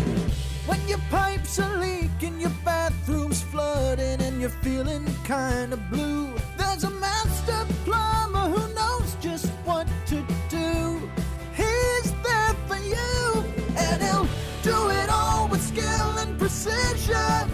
Dick Ray, he's your plumbing magician. This month, Dick Ray will clean any drain for $79. Old Shawnee Pizza has expanded to the Crossroads with their OSP Express. Go to ospexp.com to order and use any third-party delivery system. Located in the Crossroads Food Stop at 16th and Campbell. Go to ospexp.com to order. Old Shawnee Pizza, now 3 locations. It's easy to think all money managers are pretty much the same, but at Fisher Investments, we're clearly different. Different? How? You sell high commission investment products, right? No, Fisher Investments doesn't sell any commission-based investment products. Well, you must earn commissions on trades. Nope, never at Fisher. We're a fiduciary, obligated to act in our client's best interest. It's the highest standard of care for a financial advisor. How do you know what's in their best interest? We get to know our clients and then tailor a portfolio based on their goals and needs. But you probably sneak in some hidden and layered fees. No, we have one transparent management fee structured so we do better when our clients do better. Wow, you really do look out for your clients. That's because our top priority is helping them achieve a comfortable retirement. It might be why most of our clients come from other money managers. Visit FisherInvestments.com to find out why investors like you switch to us. Fisher Investments. Clearly different money management. Investments and securities involve the risk of loss. Mark your calendars for Friday, September 8th at 7:30 a.m. for the Power of Work Awards with Chiefs Hall of Famer Christian Okoye. Text POWA to 53555 for your chance to enter a raffle for an autographed Andy Reid football or a jersey autographed by Christian Okoye. All brought to you by Goodwill. Prescriptions require an online consultation with a healthcare provider who will determine if appropriate. Restrictions apply. See website for details and important safety information. Subscription required. Price varies based on product and subscription plan. Hey guys, did you know there's a generic form of Viagra that works just the same, but is 95% cheaper? And you can get it online? Just go to 4hims.com/joy. Through Hims, you'll get a free medical consultation, discreet shipping if prescribed, a 100% online process, and trusted generic alternatives to the name brands. at up to 95% off. That's right. Get generic for Viagra, the same active ingredient as brand name Viagra, but for 95% less. It's the same medication, still prescribed by a licensed medical provider, but with zero copay, no expensive appointments, and no awkward face-to-face conversations. To start your free online visit, you need to go to this exclusive address, forhims.com/joy. That's forhims.com/joy for your free online visit. forhims.com/joy. Dick Ray, he's your plumbing magician. Dick Ray, he's a man on a mission. When your pipes are leaking, your bathroom's flooding, and you're feeling kind of blue, there's a master plumber who knows just what to do. He's there for you, and he'll do it all with skill and precision. Dick Ray, he's your plumbing magician. This month, Dick Ray will clean any drain for $79. Get in zone, AutoZone. Welcome to AutoZone. What are you working on today? Thinking about gas mileage. You know, changing your oil with a full synthetic oil like Pennzoil Platinum can help your engine get more miles. Right now, you can get 5 quarts with an STP Extended Life Oil Filter for only $35.99. Get started on your next job today with the parts you need when you need them at AutoZone or AutoZone.com. Get in zone, AutoZone. Restrictions apply. Is your old boiler making some less than positive noises? It could be on the way out. Why wait until it gets ice cold outside to find out it's going to be ice cold inside? Up here, winter doesn't play, and neither do Navien boilers. You know Navien for their industry-leading tankless water heaters, but Navien also offers high-efficiency boilers built with quality materials, a compact design, and a strong warranty. Take advantage of a federal tax credit of up to $600. Take that chill outside with Navien boilers, the ultimate heating and comfort experience. Find your local Navien boiler installer at boilercomfort.com. Hold up, you're using Swiffer Power Mop? What would Mom say? Oh, she'd be like, a mopping bucket is the only way to deep clean your floors. And I'd be like, Mom, this is the new Swiffer Power Mop, the all-in-one that gets you a mopping bucket clean in half the time. She'd never believe you. I'd say, look, the solution's built right in, so no heavy bucket. And the pad has hundreds of scrubbing strips to get into grout lines. That's why you're the smart one. Really? What? Mom said it. The new Swiffer Power Mop. Don't mop harder, mop smarter. Discover credit cards automatically double all the cash back you earn at the end of your first year. Wait, hold up. Question for the audio engineer. Is this for real? Apparently. See terms and learn more at discover.com/match. Sunny and super nice today with a high of only 86. Weather brought to you by Express Employment Professionals. Don't go it alone in your job search. With nearly 20,000 job openings, Express Employment Professionals can help you take the next step in your career. Visit expresspros.com today. The 610 Sports Radio phone line is brought to you by Onder Law Injury Lawyers. Visit getjim.com. Anthony Plumbing, Heating, Cooling, and Electric. Technicians you can trust with your house keys. Anthony Plumbing, Heating, Cooling, and Electric. The technicians you can trust with your house keys for over 70 years. Receive 0% financing plus 12-year parts and labor warranty on a new cooling and heating system. Call 268-4669, Kansas or Missouri, or book online now at anthonyphce.com. Chiefs Red Half Hour, every day at 11:30 on Cody and Gold. All right, it is the Chiefs Red Half Hour, brought to you by Mission Plumbing, Heating, and Cooling. Congrats to Jessica. Another addition to our Cody and Gold Guillotine League. And doing the math on our spots, we don't overbook it like we did a couple years ago. We actually have one spot left tomorrow. You say one spot left tomorrow. Famous last words. I know. Well, because we messed up on the math a year or two ago. We overbooked. We have one spot By like tomorrow. 2 people. We didn't just overbook by one. We overbooked by a lot. Tomorrow will be the final spot in the Guillotine League. Everybody else will be locked in. Draft is going to be Wednesday, August 30th, 6:45 online draft. Details to follow on also an in-person option for the draft as well. We'll send an email and find out which location. We know it'll be at one of the Jefferson's locations because Nick Price, who won the league last year, he's hosting it again. That's the plan for the Cody and Gold Guillotine League. What a guy. Just offering up his... We didn't even give Brad this year. He just said, you guys can still have it here. It's fine. Easy enough. Hope you guys join us in person for that. If you're in the league, you can also just come by if you want to hang out as well. But we'll be doing that. Come up on Wednesday, August the 30th. One spot tomorrow. You got to be listening. We'll have a full 4-hour show tomorrow, right? So we should be able to come up with it. It's gonna take some work, I think, for the final spot, though. Probably won't just be a text to get in. We might have to make you do something on air. We'll figure it out. Like sing a song? No. We'll figure it out. We'll talk about it. Embarrassing, preferably. Well, sure. Sure. Prove your willingness to be in the league. Remember, we got to be really careful. We've been in trouble multiple times on this show because we're not allowed to tell people first person to get wherever because that implies they might drive 140 miles an hour in order to get there, cause an accident, and then we're at fault because we told you to rush for one guillotine league spot, not like a gold statue or something. But hey, that last spot we just gave away, the point was to get Drew more followers on Twitter, our new producer Drew, and I think we added like 40 plus new followers to you, Drew, already, just like that. So that's nice. That's what we're trying to do. And then eventually he's going to change his Twitter handle. And we'll also, by the way, just so you know, when the Chiefs play Cincinnati, since you're a Bengals guy, that week, New Year's, something, I don't know, we'll have to have a show bet or something. You might, that handle of yours, that Twitter background, we got to get some Chiefs, get that Houday hashtag out of that Twitter account. There'll have to be some bet on the line or something to get that switched over to a more Chiefs-friendly Twitter account at some point during the football season.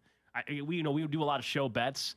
Whether it's the Bengals win total, whether it's the head-to-head game, there's got to be some Chiefs-Bengals rivalry competition going on here, not just on the field. But we I got feel a long on time to this show, consider that. I know. Something's got to happen on that, Drew. Yes, I totally agree. I just saw a stat that proves they're fraudulent, so I hope you're prepared for that tomorrow. Yeah. They're fraudulent. It's a fraudulent defense. There's one thing in particular that stands out, makes them fraudulent this upcoming year.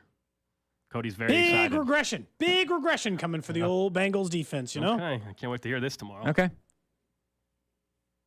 I don't know, big regression, but playing it up a little too. I have a guess, but we'll save it. I'll be curious tomorrow before we tell you what he just found. I'll be curious to see if you guess the same thing, and that means that'll actually be very telling. If you agree that it might be the same regression, that means Bengals fans know it as well, which will be really They watched it in real life. They just means they're concerned. It means you guys are shaking. You're a little nervous about what can happen this year. I'm not nervous. Versus the Chiefs, who just win 13 games. That's right. 14 games a year. Mm-hmm. The least they've won is 12. That was the year Patrick Mahomes' kneecap was on the side of his leg. I believe that's accurate, I think. And they won the Super Bowl. So not a huge deal that they only won 12 regular season games. Yeah, the Bengals have never done that. So ever? The Bengals have never won a Super Bowl. That's the first playoff game they won in my lifetime was the year that they went to the Super Bowl. They hadn't won a playoff game in my life up until that point. I mean, there was Chiefs fandom there for a while. They went through a stretch. Same boat not too long ago. And with the Royals that way for a very long time. I was born in 84, so they won a World Series in 85, but I don't remember it. And then they just weren't in the playoffs any other time in my life that I remembered until they were going to the World Series again. Again, thinking of the Royals, we'll hand things off to Vern at noon today. So just a short show today. Vern's on deck show as the Royals have a day game taking on the Seattle Mariners. They wrap this up before the Royals head out to Chicago to take on the Cubs this weekend there at Wrigley Field. Let's talk some Chiefs football, though. It is the Chiefs Red Half Hour, and we got a little bit of an update from Mike Borgonzi, the Chiefs assistant general manager, yesterday on where things stand with Kadarius Toney, where they're about 20 so days away from the season opener, and what's his availability going to be? We'll just see how he is health-wise. I mean, Rick will get with him and coach and kind of see where he is health-wise. We want to make sure he's 100%. We want to make sure he's there for the games, and we know what he brings to the table. It's his playmaking ability. So we're not going to rush it. I don't think we have any expectations right now. We're just going to take it day by day and see how he is. That's the obvious approach that you have to take, specifically someone with that injury history. But if you are the Chiefs, you're playing in 17-plus games a year, not just the 17. You're playing in probably 18, 19, or 20. That's just where you're at now in your franchise's history.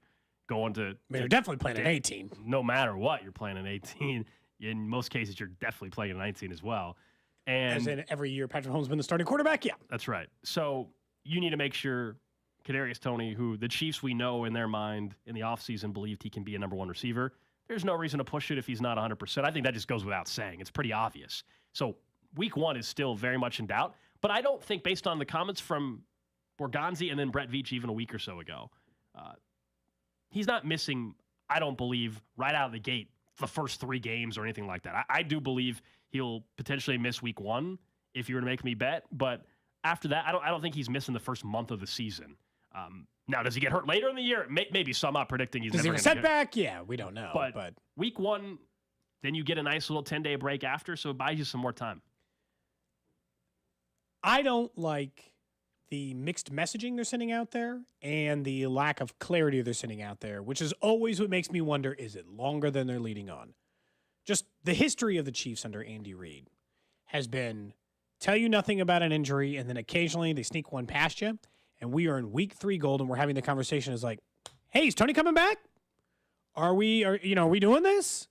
I'm not saying he can't play week 1. They haven't given me enough indication one way or the other. I'm just telling you that if no one should come on this radio show, no one should go to Twitter or any of those things and be shocked if we are in week 3 going into the 3rd game of the season asking if this will be the week that Kadarius Toney plays. Or week 4. This is going to be the week that Kadarius Toney plays because they have played injuries like this before. He still, in the end, had surgery just a few weeks ago, and they've given no definitive timeline, nor do they have to, and all they ever say is day to day, week to week, he hasn't practiced. I told you the same timeline applies to Chris Jones. If we are 10 days out of this thing and Kadarius Toney hasn't practiced, he is not playing week 1. He will need to at least practice sometime before that first game, probably, in my opinion, for him to play week 2. They just don't rush injuries. Because as much as we're like, well, they get 10 days off between the first game and the second game, so that buys them a lot of time. Andy sometimes will get himself a whole extra week. Well, we get that 10 days and another 7. We could get a whole half of a month if all we do is wait game 3 to get Kadarius Toney in action. Borgonzi talking about it is like, Veach is usually pretty honest, and he said that there's a chance he's going to play week 1, but he also said that about Pacheco hasn't taken a contact. There's still ways out, though, man. I mean, it's still 20. I mean, 20 days is still a long time for you're talking about someone healing from an injury. It's not like, oh, he's got 9 days away from 20 days is still a lot can change in a week and a half, and they're also not saying that he's not progressing the way they thought. It's just whether or not you're going to push it, and I'm guessing that they're going to be very, very cautious, as they should. It's the long haul of the season. Other teams, maybe you feel like you gotta have it more. It's a very, very long season. Yes, it's the opener. You'd love to have him out there. Not the end of the world if he's not there week 1. No, but in the long term, it brings up the initial thought of what we had about him, which is, I told you, taking a big risk with Toney because they made it clear that Toney was their number 1 wide receiver and they were planning on being their number 1 wide receiver. And they took that chance on an injury-prone wide receiver. The last time they took a chance on an injury-prone wide receiver, he got hurt a lot. His name was Sammy Watkins. But they had Tyreek Hill and Travis Kelce, and they recovered. Now they only have Travis Kelce to cover the loss of what would be your number 1 wide receiver. It makes it harder to expect these other guys to step up, or it just puts a lot on Sky and Rashee Rice and these other players, and then you're just kind of stuck in this, not no man's land, you're stuck wondering whether or not he's going to be available. We've now heard from Andy, Borgonzi, and Brett Veach. Andy said, we're hoping he'll be ready near the beginning of the season, super vague. Borgonzi says, we're going to make sure he's 100%. We are not going to rush him to games. Okay, that sounds more close to the Andy end. And then we had Veach who said, we think we might have him for week 1. And I'm like, okay, but is that just like, you think that in the most optimistic world on the planet? Is that still your answer today? Because that answer matters more the closer to the season we get, obviously, versus when did Brett Veach make that comment? 7-8 days ago? Something like that, maybe a little bit further than that, but right around that time frame. If Toney can't stay healthy this year, we're done with him for a long-term answer, right? He plays 9 games. We're done with that. We're done with the maybe Toney is a long-term answer at wide receiver. Of course. All right, I'm just asking. Yeah, absolutely.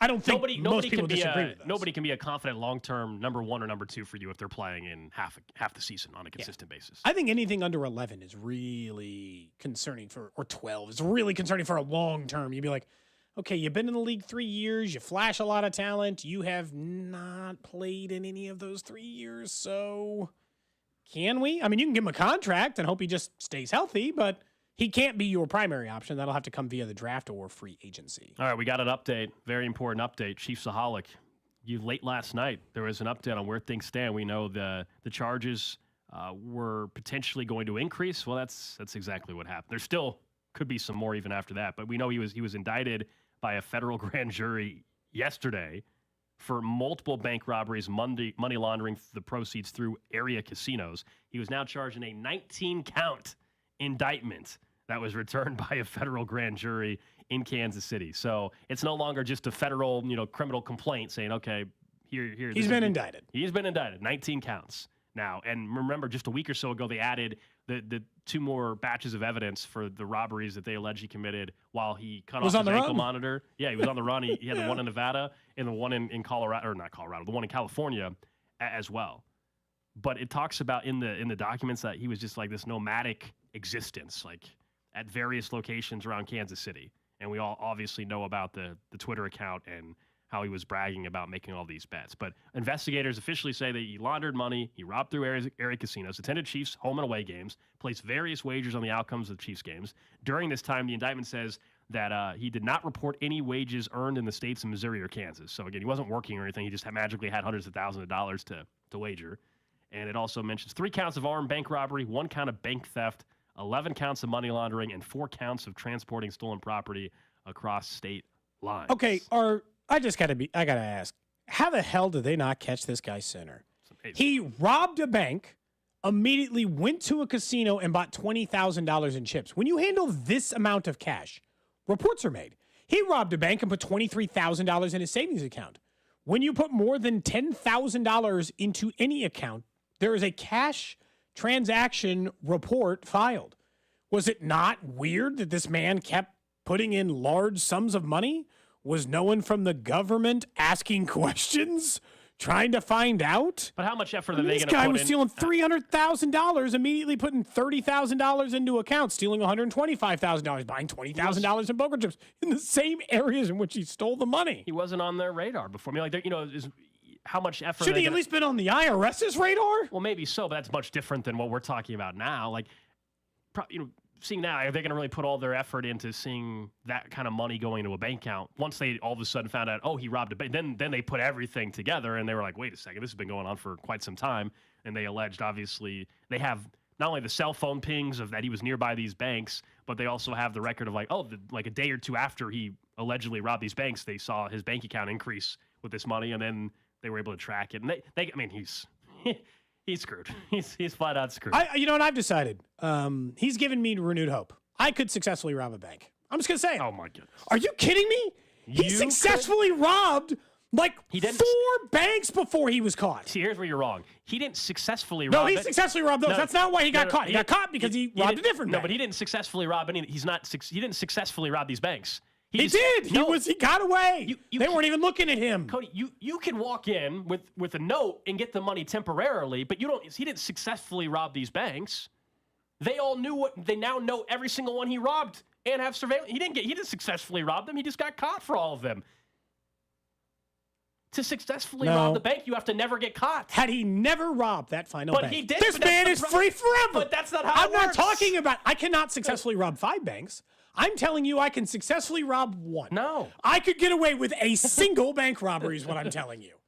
This man got away with 4. He wasn't even being careful. But he was just straight to the casino getting $20,000 in chips. But he never just robs 1. If you rob a bank, I'm saying in my situation, I'm robbing 1. You wouldn't just rob 1, though. No, I'm telling you. But you wouldn't, though. I don't need that much money. Just 1's fine. This guy got $300,000. Be set. But yeah, I doubt that you could walk in and come out with money. Sure you can. I'm sure you could go do that right now. But you're not going to be successful at it because eventually they're going to get you. So therefore, it's not a successful bank robbery. They're not going to get me for the 1. That's what I'm telling you. Okay. Look how long this guy got away with this. You would start getting that itch. Like once you make a sports bet and you win some money, it's like, oh, I got to do another one. I wouldn't be able to help myself. I would eventually rob another bank. That's what happened with this guy as well.